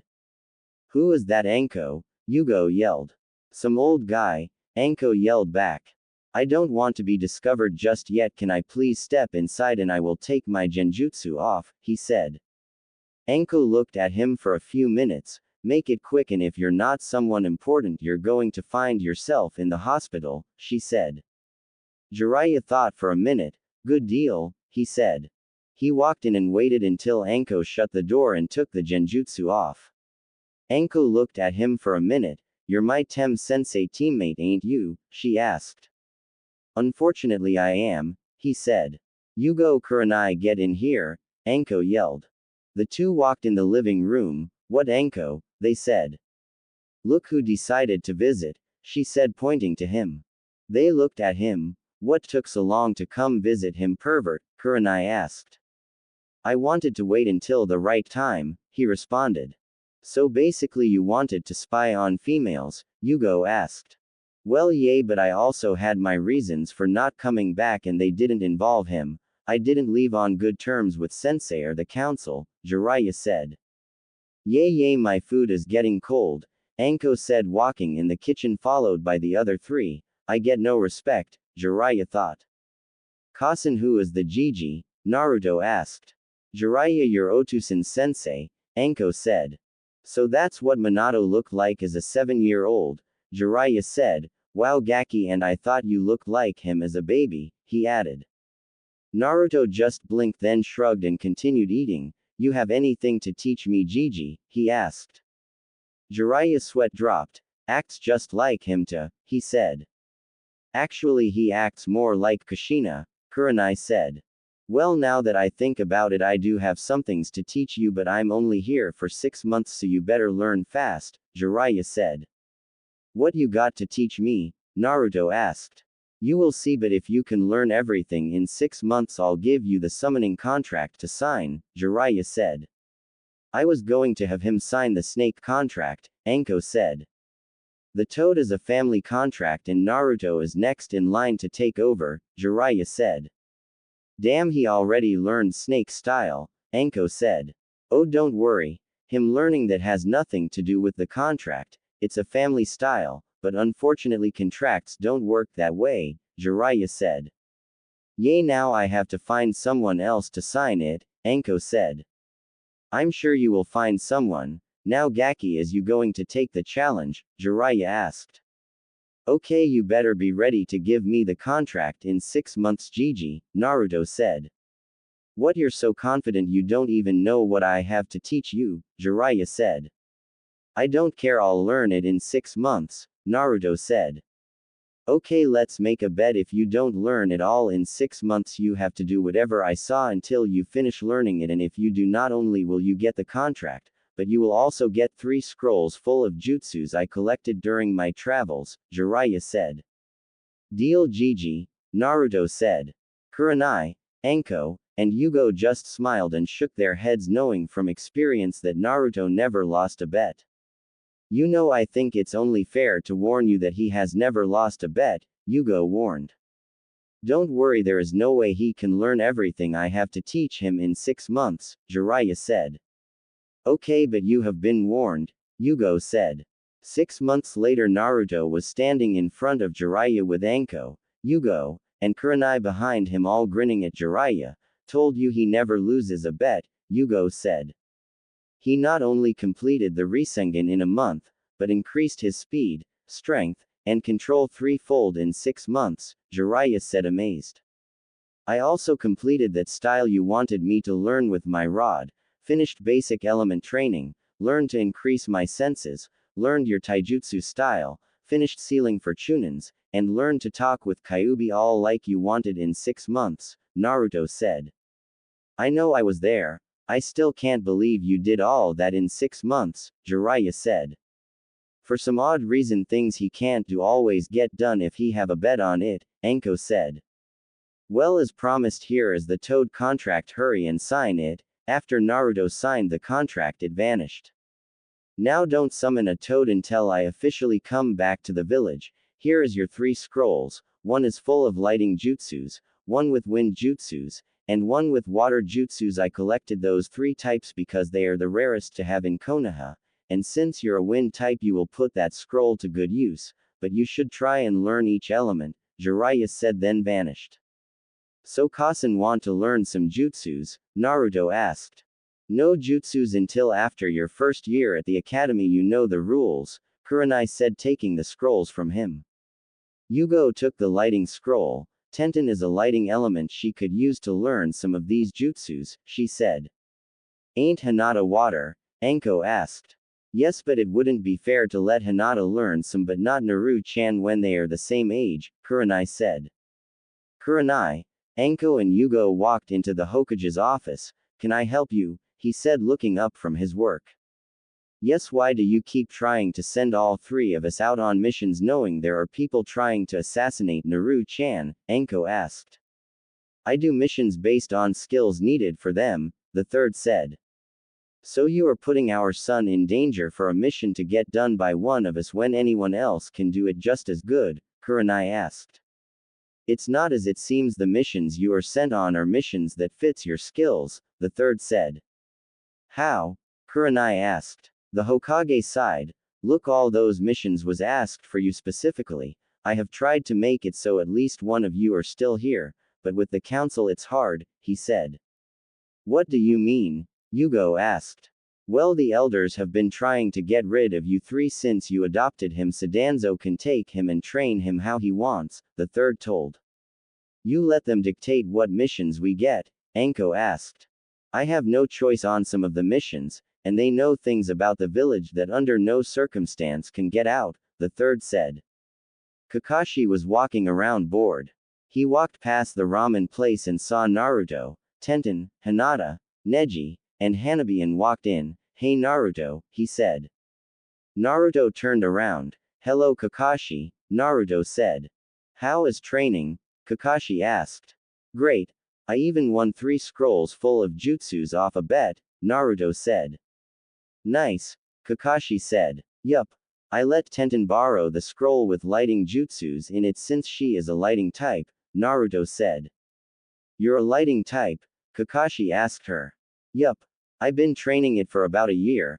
I think I'm almost done with the basics. Learning lighting is harder than I thought it would be, Tenten said. Kakashi thought for a minute. I'm also a lighting type. I could help you if you want, he said. Really, that's great. You still have that promise to keep, Tenten said. I will, he replied. Good, because I have been learning medics also, Tenten said. That's good. Hey, I have an idea. You all want to learn a jutsu? He asked. Yes, they all answered except Hanabi because she was too young to learn jutsus. Okay, well, Tenten, since you're a lighting type, one will teach you the Reikiri. It's an S-ranked jutsu and extremely difficult to control, and if you don't have a lighting element you have no chance of learning it. The rest I will teach. The Chidori. It's a watered-down version of the Reikiri, powerful but easier to control and learn, Kakashi said.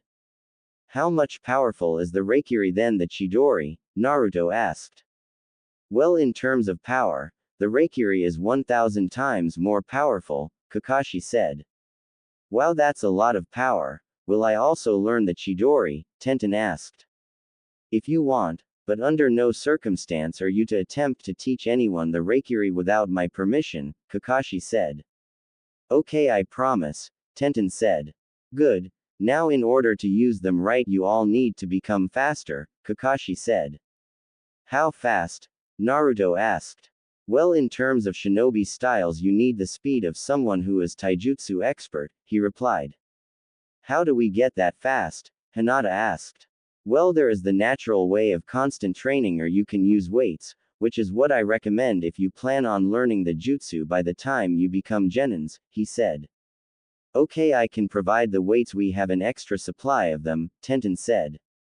Good, wear them at all times unless you're sleeping or showering, and don't forget 1 day a week go without the weights on so your body can get used to them, and when they start to get too light put more weight on, Kakashi said. He then left. What about Ino, Shikamaru, Choji, Kiba, Hana, and Shino? Hinata asked. Well, I can give them weights also, Tenten said. I'll ask about them learning the jutsu also, Naruto said. Hinata-chan, when can I learn jutsus? Hanabi asked. I'll teach you some when you're older and have more chakra, Hinata said. Promise? Hanabi asked. Promise, Hanabi-chan, Hinata said. Naruto was sitting in a classroom with all his friends. Ino and Hinata was talking about something. He wasn't too interested in their girl talk, he was busy watching Shikamaru and Shino play Go. Naruto didn't understand the game, even after Shikamaru explained it to him enough for him to be able to explain it to anyone else. So instead he completely stopped even trying to play it against Shikamaru and only played Choji in it. To Naruto's amazement, the only one ever getting close to beat Shikamaru in it was Shino. Everyone else in the room was quietly talking with their friends until there was a loud screeching noise that interrupted everyone's quiet time. They looked up and saw a bunch of girls following Uchiha Sasuke. Naruto scolded and rolled his eyes, the same thing that Ino and Hinata did. Shikamaru, Choji, and Shino didn't make no outward motion as if they was annoyed by the girls or not. Kiba just stared at the different girls' chests, comparing them to the others. Sasuke completely ignored the girls and walked into the room.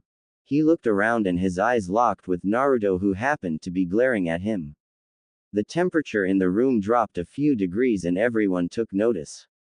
The girls backed away from Sasuke while Naruto's friends raised an eyebrow at the normally calm and easy-going kid. They didn't understand what got him like this so quick, as they all saw him get beat by the villagers at one point in the past and he kept smiling like nothing happened. Sasuke squared his shoulders at Naruto, who responded, planting his feet firmly on the floor and getting on the edge of his seat. One girl, a pink-haired girl who was as confused as everyone else, stepped forward. Hey, who do you think you are glaring at Sasuke-kun like that? He didn't do anything to you, she yelled. The situation was diffused a little as the temperature rose to normal levels some, but not completely, as neither Naruto or Sasuke was going to give the other the satisfaction of acknowledging her by refocusing their eyes on her. She got pissed at being ignored and marched up to Naruto. Hey mister, don't you ignore me, she yelled. She pulled her fist back and was about to swing at him, but her arm was stopped. What's your problem with my friend? Hinata asked, with Ino glaring at her. What's his problem with Sasuke-kun? She countered. That's between him and the Uchiha and have nothing to do with us, so don't interfere or we will interfere, Ino said. Like I'm scared, she replied. Do you have any idea who we are? Hinata asked. Should I? She asked. Yes, you're talking to both the Hyuga and Yamanaka heirs, Hinata said. I see, she said. You should learn not to get involved in things that don't involve you, Ino said. What the hell is going on? Iruka yelled, coming in the room, effectively ending the tension in the room. Nothing, just a misunderstanding, the pink-haired girl said. Well, Sakura, find your seat, Iruka said. Once she was seated, Iruka began. Okay, I'm Iruka and I'm your instructor for the next 4 years, and this is my assistant Mizuki, he said. Well, everyone is here, Iruka, Mizuki said. Good, now anyone who knows any jutsus come up to the front, Iruka said. Both Sasuke and Naruto stood up at the same time and shot the other. My jutsu is superior, look. Hinata and Ino just shook their heads and walked to the front, pulling Naruto along. After everyone was in the front, okay, who first? Iruka asked. I'll go first. Sasuke went through some hand signs. Kaden, fire dragon, he said. He turned towards and blew out a dragon that looked like rubies as it flew out the window. He smirked and walked past Naruto. Beat that loser, he whispered. I'll go next, Naruto said. Okay, Iruka said. Naruto stepped up and started to gather chakra in his hand. He held it out in front of him and started to form a Rasengan. Once it was completed, everyone looked shocked. How do you know that jutsu? Iruka asked. Naruto shrugged. Practice. How do you learn any jutsu? He replied.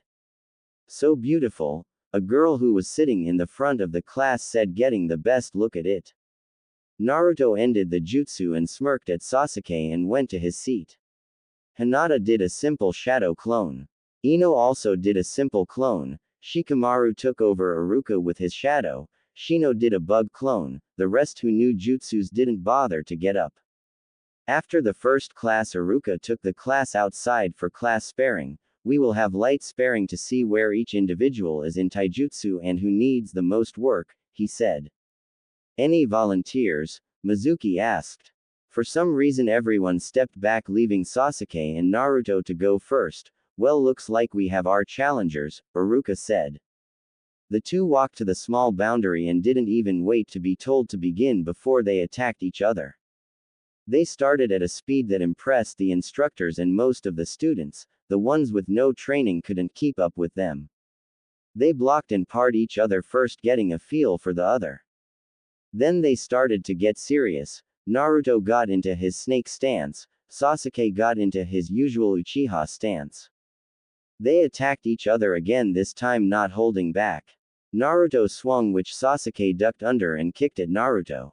He redirected the kick with his other hand and did a spin kick. Sasuke flipped back, barely being missed by the kick, and flung 2 kunais directly at Naruto, but they was stopped by 2 senbons that was flying at Sasuke.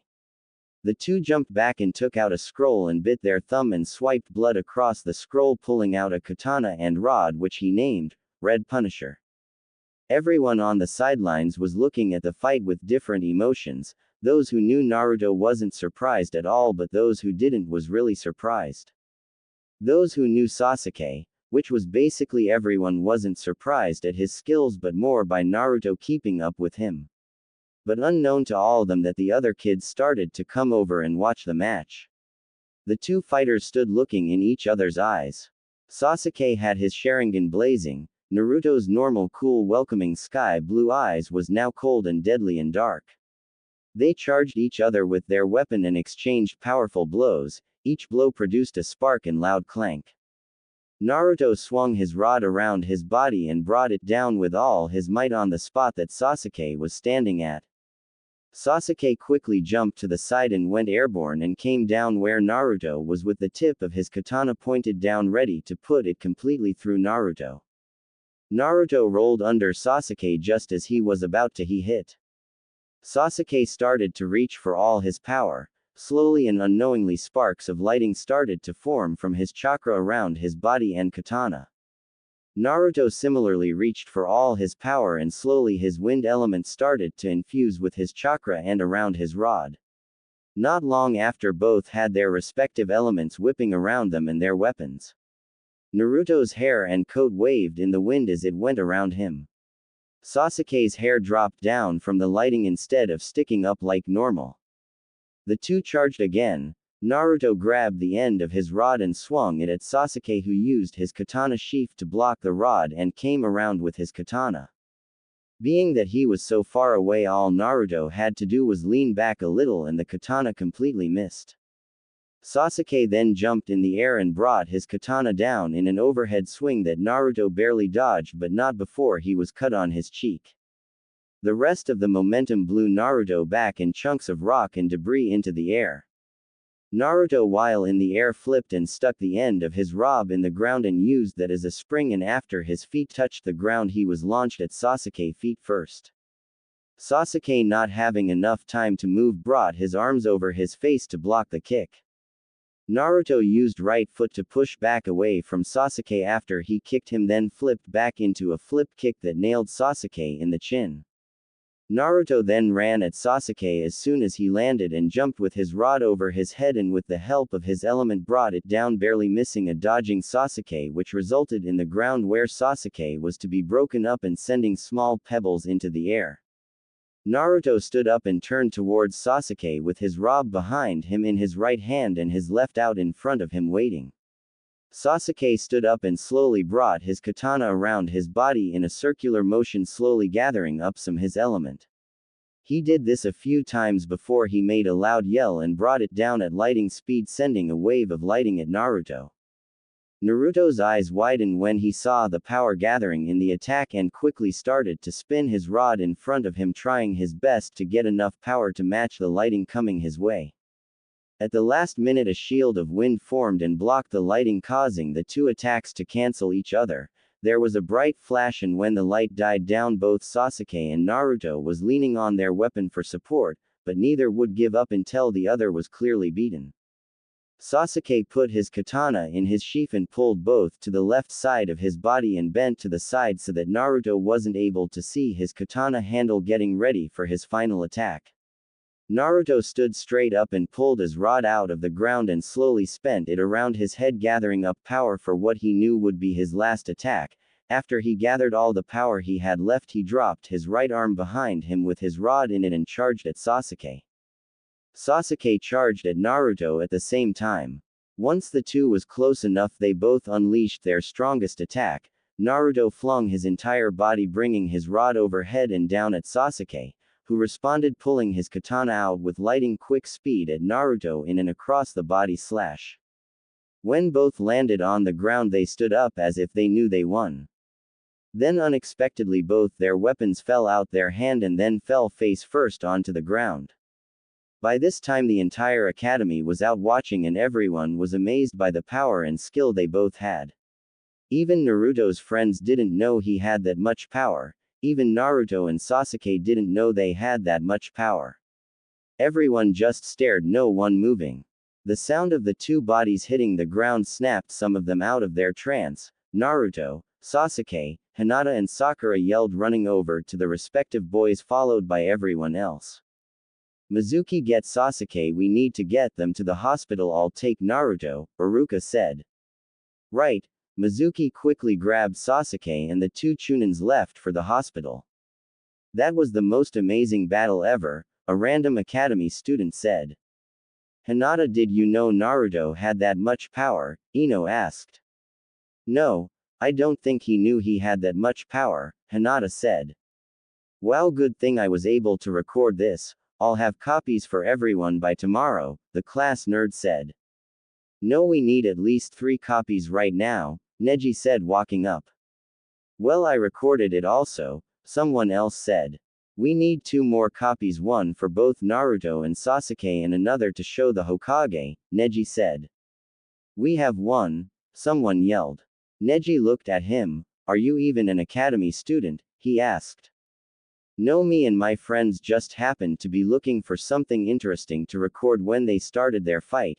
You can have these copies, he said, giving them to Neji. I'll get one from that guy when he finish recording them, he ended.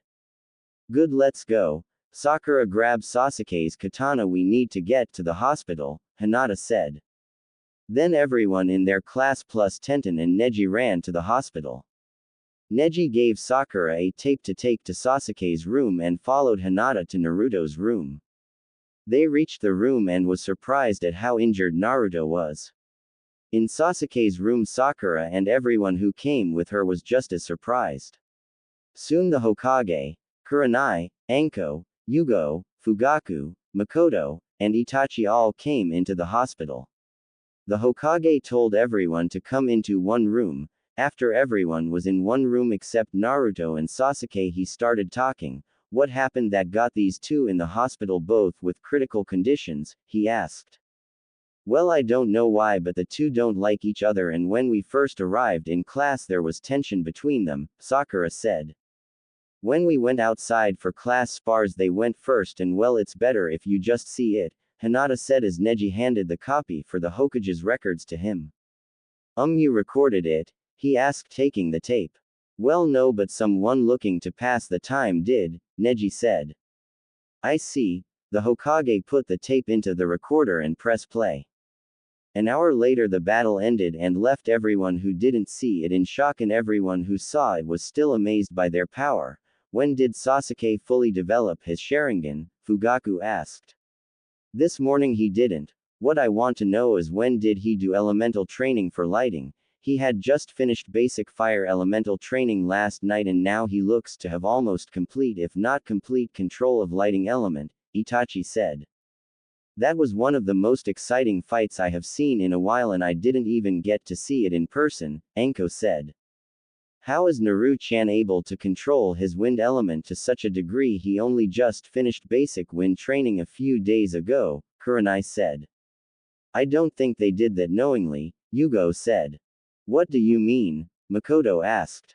She is right, with shinobi as young as them when you're still learning. Sometimes if you fight someone who you think can match you based off skill, they will sometimes unlock hidden potential. In this case we saw that they both have potential to be extremely powerful, the third said. So Sasuke-chan doesn't know he unlocked his lighting element? Makoto asked. Well, he do, but when they unlocked it, it went unnoticed by both of them until after the first attack with the increased power, the third said. So what will we do? Kurenai asked. Well, right now we can't do nothing, but I can assure you with this battle both kids might be in danger if Orochimaru gets wind of this, the third said. He wouldn't come near my son or I'll kill him, Makoto said. No, he won't come in the village himself, it would be too dangerous, but he will send agents to try and recruit them, the third said. Well, we don't have to worry about Naruto-chan, he knows how to spot a trap or genjutsu a mile away, Anko said.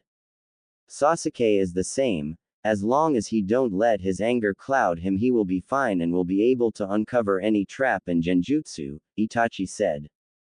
Well, now I bet you all want to get to the kids so you can go. I'm going to file this tape, the third said, then left. Hey kid, let me get one of those tapes, a guy whispered. The kid making copies of the fight turned around. Okay, here you go, he said, giving the guy a tape. The guy took the tape and vanished. He arrived in Bear Country. Jiraiya, what the hell are you doing now? Tsunade asked as he walked into a casino she was in. I have something you might want to see, he said, showing her the tape. Okay, there are plenty of TVs around, pop it in, she said. An hour later everyone in the casino was amazed by the fight. Are you sure those was the Uchiha and Minato's Gaki? Tsunade asked Jiraiya. Positive, I was there for the entire thing. They are even making tapes of this. You know what that means, right? Jiraiya said. We have to go back to that village before we want to, Tsunade said. Huh, no, I was thinking that this kid might be greater than Minato, Jiraiya said. Jiraiya, think about it. We was able to get a copy and we are not even supposed to be in the village. What's stopping Orochimaru and Iwa from getting a copy? Tsunade said, smacking him in the head. Shit, you're right, I don't want to face that council, Jiraiya complained. Stop complaining, Tsunade said. Where is Shizune? Jiraiya asked.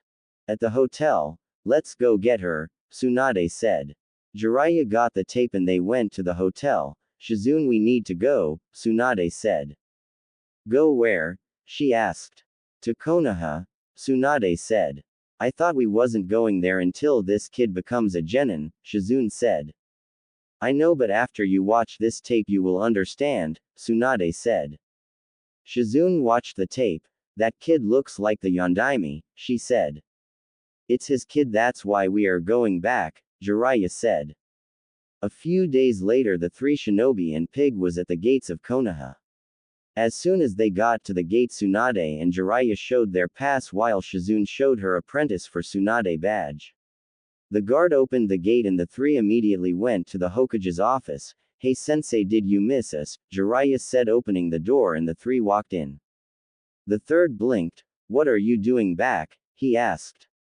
First off, this is our home village and we can leave and come as we please. Second, have you seen this tape? Tsunade asked, taking the tape from Jiraiya.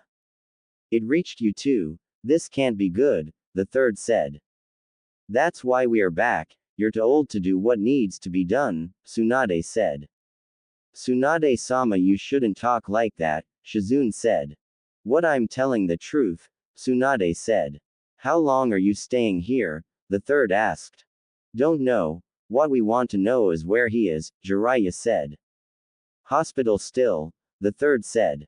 Well, let's go. Shizune, you coming to the hospital, pervert? Tsunade asked. I guess hopefully I can delay seeing their faces, Jiraiya said, following Tsunade. Kurenai, Anko, and Yugo was sitting around Naruto's bed, each had their head on the bed trying to sleep. They didn't leave the room since Naruto was put in the hospital. The only thing they left for was to shower, eat, and the bathroom. But they did kick Hinata, Ino, Hana, and Tenten out many times as they tried to stay here as much as they could. Naruto haven't woken up either, which made the three more worried and protective over who came to see him. The door slowly opened and someone stepped in. Being worried for Naruto, extremely tired, and on edge from lack of sleep, all three kunoichis went into their pouch and pulled out a kunai and threw it at the intruding person. The three kunais was met midair by three kunais making a clank, which caused the three kunoichis to turn and look at who it was. You three look like you haven't slept in at least 5 days, Tsunade said. We feel like we haven't slept in 5 days, Anko said. Why don't you go home and get some sleep? Tsunade said. We are not leaving our Naru-chan, Yugo said. Fine. Shizune, you and Jiraiya go get 3 beds for them, Tsunade said. Fine. But know this, I'm not a doctor, so don't expect me to do anything else, Jiraiya said, following Shizune. So can I check him? Tsunade asked, walking closer to Naruto. The three glared at her. Stay away, Kurenai said. Whoa, you do know I'm a medic and a senin, right? Tsunade asked. I don't care, you could be someone trying to get him while our guard is down, Anko said. Tsunade just sighed. 3 kunoichis who is like a cousin to him. I should have known it wouldn't be easy, she thought. Shizune and Jiraiya came back with the beds. We need to put them to sleep so I can check the gaki, Tsunade whispered. The 3 then vanished and hit a pressure point on the 3 kunoichis, putting them to sleep. They should wake you in a few minutes, but then the comfort of the bed she make they fall asleep, Tsunade said. Just as they got the 3 on the bed they started to wake up, but fell asleep again. Kurenai woke up hours later and found herself in a bed. She bolted up and looked around. Where's Naru-chan? She thought. She saw his bed was empty and started to panic, until he walked out the bathroom. Naru-chan, are you okay? She asked. Yes, cousin, the doctor said I used too much chakra, he replied. Good, now get over here, she replied. Naruto walked over and climbed in Kurenai's bed. As soon as he was on the bed she hit him in the head. Don't ever scare us like that again, she yelled, waking Yugo and Anko up in the process. Ow, cousin, that hurts, Naruto complained. Serves you right, who gave you permission to be unconscious for a week, Kurenai said. Sorry, I didn't want to be unconscious, he replied. Kurenai, give him a break just this once, Anko said. I see everyone is woke, Tsunade said from the door. Who are you? Naruto asked. I'm Tsunade of the Senins, she said. Orochimaru was sitting in the Akatsuki hide after the entire group was shown the tape on Naruto and Sasuke's fight. That boy is Minato's kid. He also has the nine-tailed kitsune in him, he said. Really? Do you think you can get a hold of him? Pain asked. You do realize with this fight getting out like this, Konoha is going to increase their security to prevent the Yondaime's enemies from getting to his legacy, Orochimaru asked. I just want to know if it's possible, Pain said. As long as my other two teammates are not there I can get him, Orochimaru said. Good, and if the other two Senins are there then come back and we will wait until a better time, Pain said. Hinata, Tenten, Ino, Hana, Kiba, Shino, Shikamaru, and Choji was walking to the hospital to visit Naruto. As they walked they talked about their training and how everything was going. I was thinking, and I don't know about you all but I'm going to increase my training. I can barely feel my lighting element, Tenten said. I am doing the same thing, Hinata said. Kasen already increased my training 100-fold. Troublesome Naruto just had to get in a fight and unlock his element, Shikamaru said. I have also increased my elemental training. I can't do much to increase my clan training because it takes time to have full command of my partners, Shino said. Kasen also increased our training, Hana said. They walked into Naruto's room. Hey Naruto-san, how are you feeling? Hinata asked. Well, I feel great, but Tsunade won't let me out the hospital even though Tem is already out, Naruto said. Why won't she let you out? Hana asked. Tsunade as in Tsunade of the Senins, Tenten asked. The very same one, someone said from the door. They turned around. It's you, it's really you, the greatest medic and kunoichi ever, Tenten said. Well, I don't know about greatest kunoichi but I am pretty damn good, Tsunade said. I can't believe I'm meeting a legendary Senin, Tenten said. Well, now that these three are here you can leave Gaki, Tsunade said to Naruto pointing to Ino, Hinata, and Tenten. What, you used me as bait to get them here? Naruto yelled. Yay, what you going to do about it? Tsunade said. Everyone's sweat dropped. Come on Naru-chan, you need a bath, Anko said. Everyone left but Ino, Hinata, and Tenten.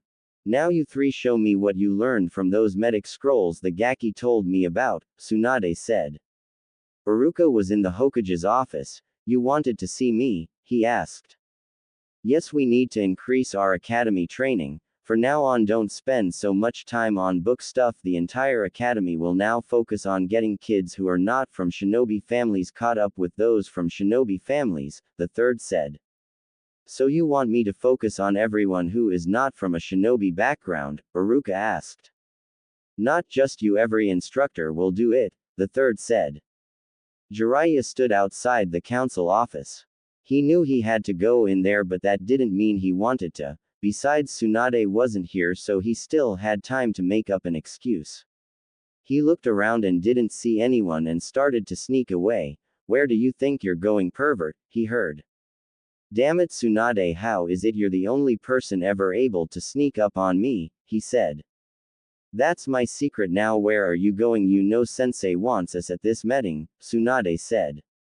I don't want to see them, Jiraiya said. Tsunade rolled her eyes. And you call yourself a Senin, she said. Hey, I am a Senin, I earned the title just like you did, Jiraiya said. Then man up and get in there, Tsunade said. No, I don't want to see those old bastards, Jiraiya said. Tsunade sighed and grabbed the back of his shirt and dragged him in. Why do you make this harder on yourself? Why are both my teammates idiots? She said. Hey, don't compare me to Orochimaru, Jiraiya yelled. Then stop acting like a spoiled brat, Tsunade said. She continued to pull him in the room. Sorry I'm late Sensei, I found him trying to sneak away, she said. You didn't find me because I wasn't lost, Jiraiya protested. You came back, Homura said. You still alive, retorted Jiraiya. Why did you come back? Koharu asked. Why does it matter? Replied Jiraiya. What the hell happened the last time you was here, Jiraiya? Tsunade asked. Those old bastards, Jiraiya said. You washed up pervert. I will make sure you regret the day you crossed me, Danzo said. You can try. Wait, I forgot you're still hiding behind your little root organization, Jiraiya said. They was disband and you know it, Danzo said. Is that so? Don't tell me you forgot I'm the spy master of Konoha, Jiraiya said. Okay, well, one of you tell me what the hell happened, Tsunade yelled. Okay, I'll tell you, Jiraiya said. Flashback. Jiraiya was just leaving the Hokage's office after another failed attempt at trying to adopt Naruto and walked out the building slowly. He didn't know what to do now. Again, the council blocked his attempt to adopt Naruto. This marked the 5th time they blocked him. He sighed. He just knew something was up and that he had to get to the bottom of it. He exited the building and saw Danzo and decided to follow him. Danzo walked all the way to the other side of the village, then through a tunnel outside the village. Jiraiya kept to the shadows but close enough to follow him. When Danzo arrived at his destination, Jiraiya got close enough to see what was going on and was surprised to see not only Orochimaru but a masked man who had the Sharingan in one eye. He listened in on their conversation. Danzo, any news? The masked shinobi asked. Well, we blocked Jiraiya from adopting the Kyuubi Gaki again. This is the 5th time we blocked him and Tsunade from adopting him in the last 2 years, Danzo said. This could become a problem if they continue to try and adopt him, Orochimaru said. I agree, said the masked nin. Maybe we could get one of them banned, hopefully Jiraiya, Danzo said. Maybe, but that would be extremely difficult as he is a Sennin and technically is above Hokage's laws, so to ban him you need the daimyo's approval and that will be impossible, Orochimaru said. Any ideas? Danzo asked. The only thing you can do is force him away, Orochimaru said. But is that possible? The masked nin asked. I don't know, Toby. Jiraiya is a hard person to force to do something when he has his mind set on something, Orochimaru said. Ain't all the Sennins? Toby asked. I have to meet up with Homura and Kaharu. We will come up with something, Danzo said. I have no doubt you will. Now how is the Sharingan? Toby asked. Sharingan? Jiraiya thought. Great. I am just out of training but I will be fine when I need it, Danzo said. Don't let your old age get to you, Orochimaru said. I won't. Danzo then left. After Danzo was a few feet in front of Jiraiya, he started to follow him. What are you up to, Danzo? He thought. Danzo reached his next destination. Homura Kaharu, sorry I'm late. The meeting with our 2 informants went longer than I thought, he said. That's fine, Danzo. What news do you have? Homura asked. Well, we decided we need to get Jiraiya away from Konoha, Danzo said. Well, how do we do that? Kaharu asked. I don't know yet, Danzo asked. I have an idea, Homura said. What is it? Danzo asked. All we have to do is make Jiraiya look like a liar, he said. How will we do that? Danzo asked. Go to the Hokage and say some things that we can prove happened and blame it on Jiraiya, Homura said. Danzo nodded and snapped his fingers and his root came. I need some stuff to blame on Jiraiya, he said. Jiraiya was in the Hokage's office. Sensei Danzo, Homura, and Kaharu are plotting something, he said. Do you have any proof? The third asked. I saw this with my own eyes and heard with my own ears. They are working with Orochimaru and someone named Toby, Jiraiya said. Jiraiya, those are hard crimes you're talking about, the third said. I know that now you need to do something, Jiraiya said. I can't without any proof, Jiraiya said. Proof? I am a Sennin. How much proof do you want them to admit it to you? Jiraiya yelled. Yes, that would be enough proof, but anything would be better than accusing the elders of doing what you're saying without any professor, the Hokage said. Why would you not listen and stop acting like a damn politician all the time? Danzo has the fucking Sharingan for Kami's sake, Jiraiya said. Jiraiya, there is nothing I can do. Even if what you say is true, I can't do anything without proof, the Hokage said. Then let me adopt the Gaki. You know that they are up to something and it involves Naruto not having parents, Jiraiya said, trying to remain calm. I can't do that, the third said. Why the hell not? Jiraiya asked. Because it would be too suspicious, the third said. Suspicious of what? Jiraiya asked. Of him being Minato's son, the third said. He looks like him, damn it, you don't need to be a damn genius to figure that out, Jiraiya yelled at him. Look, you're not adopting him, and if you have no proof about the elders then this conversation is pointless, the third said. There was a knock on the door. Come in, the third said. Hokage-sama, Danzo, Homura, and Kaharu said. I need to see you three, the third said. You do? They asked. Yes, are you working with Orochimaru? He asked. What, of course not, he is a known enemy and working with him would be treason, Danzo said. See, there you have it, Jiraiya, the third said. Of course they won't tell, you idiot. Jiraiya thought. Fine, have it your way, but don't come to me when you're stabbed in the back by them and Orochimaru. Jiraiya then started to walk out. He stopped at the three. I know what you're up to and know this: if you harm Naruto I will kill each of you. And Danzo, you better get as much practice in with your Sharingan as possible and keep your root around you at all times, he said, then walked out. The three watched him walk out. And don't come call to me for anything, sensei. He then slammed the door, breaking it off the hinges. Sorry about that, he has this idea that you three are working with Orochimaru and plotting something, the third said. No problem, but that's a ridiculous idea, Danzo said. I know now, what did you want? The third asked. We want to pass a law that prevents anyone from adopting Naruto, Danzo said. I can't pass a law that prevents someone from adopting anyone else, the third said. But it's for the safety of the village, Danzo said. I still can't pass that law, the third said. Fine. The three walked out. None knew Jiraiya was still listening in on their talks. Flashback ends. You're still going on about that, Jiraiya? It was already solved. No one in this village was working with Orochimaru, the third said. That's what you think, Jiraiya said. I can see why you didn't want to come back, Tsunade said. The only reason I did was because I needed to make sure Naruto was being cared for. Once I saw him living with Kurenai, Anko, and Yugo, I started to give him scrolls to help, Jiraiya said. That was you. It's a crime to help him any more than he was getting, Homura yelled.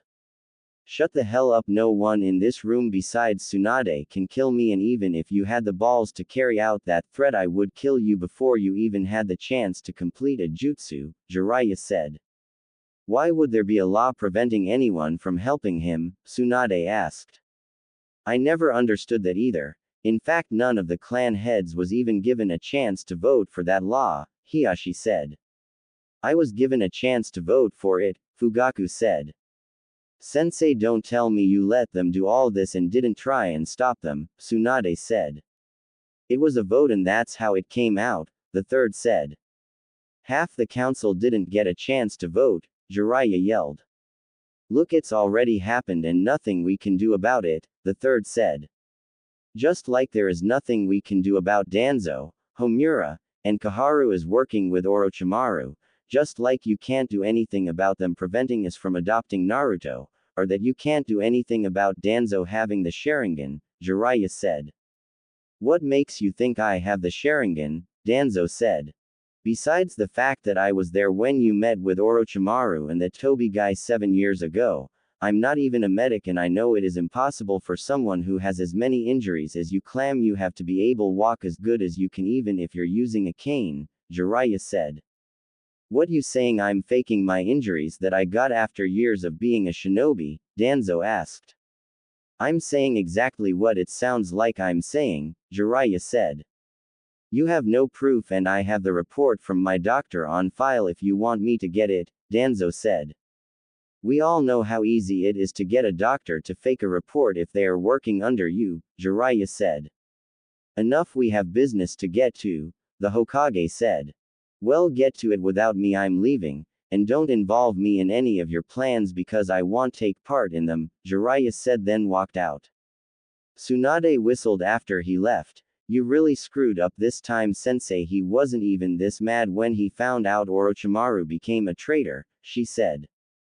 I will fix it later, the third said. No, there is no fixing it. He no longer considers you a friend, Tsunade said. The third sighed. Anyway, we need to talk about the academy class with the heirs in it. They are far ahead of everyone else, he said. It's simple. increase the help non-shinobi families can get, have training for them before they go to the academy so they won't be so far behind. Seriously, you are getting too old, Tsunade said and left. Tsunade walked out the tower and saw Jiraiya waiting for her. You're really pissed, ain't you? She said. He still thinks I'm lying, Jiraiya said. This means a lot to you, don't it? She asked.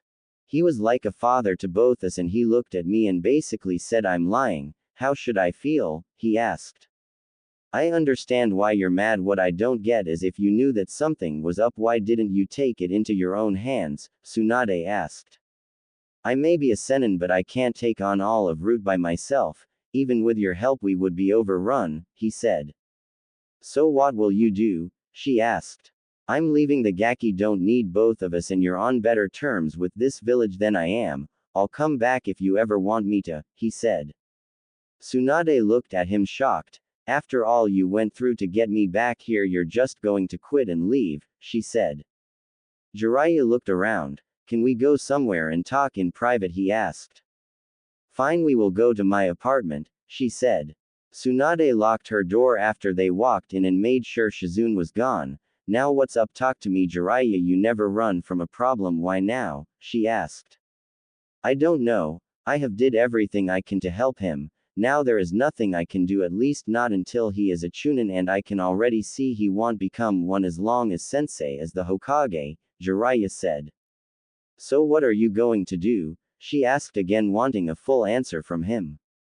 He sighed, knowing what she wanted. I'm going to do what I can to protect him, and being in this village might be hurting him. I found out that Orochimaru used to work for this group that's collecting Biju, and I'm going to find out more about them, he said. Oh, what do you know about them now? She asked. Not much, but they are all S-ranked mission nins, he said. Okay, but again, why bring me back here just so you can run away? She asked. Because he needs someone who can protect him, someone more than a normal Junin or Anbu. He needs a Senin. More importantly, he needs you to protect him a lot more than he needs me, Jiraiya said. Is that really why you brought me back? Tsunade asked. Well, no. Also, I needed to spend time with you because I don't know if I will survive what I'm going to do. I needed you to know that no matter what we've been through since Minato died, I still love you and always will, he said. I know that, but why did you need to bring me here to tell me that? Tsunade asked. Because if I would have told you I might die while you was out of the village, you would have tried to stop me from going, he said. Damn right. You can't be going off into danger by your damn self, Tsunade yelled. See, this is why I brought you back to the village, because after me you're the last person who can protect him from the council. Our support for Naruto prevented the council doing a lot out of fear of how we would react, and if both of us are dead, who knows what they will do. Besides, you can't leave now because the Gakis have grown close to you. You're like a bachan to all them, he said. Damn it, Jiraiya, you did this on purpose, she yelled. I know. Besides, you need to lead this village this upcoming war. I would, but we know I'm not Hokage material, Jiraiya said. What are you talking about? Tsunade asked. Orochimaru is planning a war in a few years. We both know Sensei won't fight him seriously. You need to be here when he dies and take control, and if I'm still alive I will come back to help, he said. Tsunade looked at him. Listen here, you pervert, you better not get yourself killed before I see you again, she said. I'll try not to, he said. She hugged him. Be careful, Jiraiya, and remember I love you. She then kissed him and watched as he jumped out her window. Be careful, she whispered one last time. Tsunade arrived at Naruto's. Hey, open up, she yelled, bagging on the door. Naruto ran downstairs in his bath towel and opened the door. Sorry, Kasen is asleep, he said. All three of them? Tsunade asked. Yes, they wake up late when they have the day off, and it's rare they all have it off at the same time. I'm so excited we get to do a lot of stuff together, he said. Tsunade laughed. I bet. Now go get dressed, Gaki, and wake them up. I have some important things to tell them, she said. Naruto ran upstairs. Tsunade heard a bunch of bumping and a few loud, "Get out of my room, Naru-chan," before they all finally walked downstairs. You three are hard sleepers when you want to be, she said looking at them. Well, when you only get one off day in 2 weeks you will be too, Kurenai said rubbing her eyes. Why are you here so early anyway? Anko asked. We need to talk. You need to know exactly why Jiraiya stayed away for all those years, Tsunade said. The four sat down. Okay, Yugo said. Tsunade told them everything. Is all that true? Anko asked. I will believe it is. Jiraiya wouldn't make up this. Besides, he went through a lot to get me to come back to this village and on the verge of begging me to stay here and protect him from the council, Tsunade said. So what will we do? Kurenai asked. Well, hopefully he will be okay, but in the meantime I need you to train as much as possible from at least the next 3 years, Tsunade said. Wait, so Gigi is gone? Naruto asked. Yes, Tsunade said. And Gigi Hokage was the reason he left? Naruto asked. Partly, Tsunade said. But why? Naruto asked. Because he didn't believe what Jiraiya said about Danzo, Tsunade said. Who is Danzo? Naruto asked. He is the mummy man on the council, Tsunade said. Naruto, though, for a minute, the man who walks with a cane, he asked. Yup, Tsunade said. That's no cane. He almost cut me with it before, and his eye spins like Kakashi's, Naruto said. You mean you saw his Sharingan? Tsunade asked. Yes, when I was in the orphanage, Naruto said. This is great, we can prove Jiraiya was telling the truth, Tsunade said. You think it might be too late for that though, the elders are too far into their plan, almost nothing short of killing them will stop what they have planned, Kurenai said. You're right, for now don't mention this to anyone, I'll inform the other clans we are close to, Tsunade said. Okay, I'm going back to bed, Anko said. I'm coming with you, Kurenai said. Tsunade, so you knew my Otusan also, can you tell me more about him? Naruto asked. Sure, you can spend the day with me and I'll tell you about him, Tsunade said.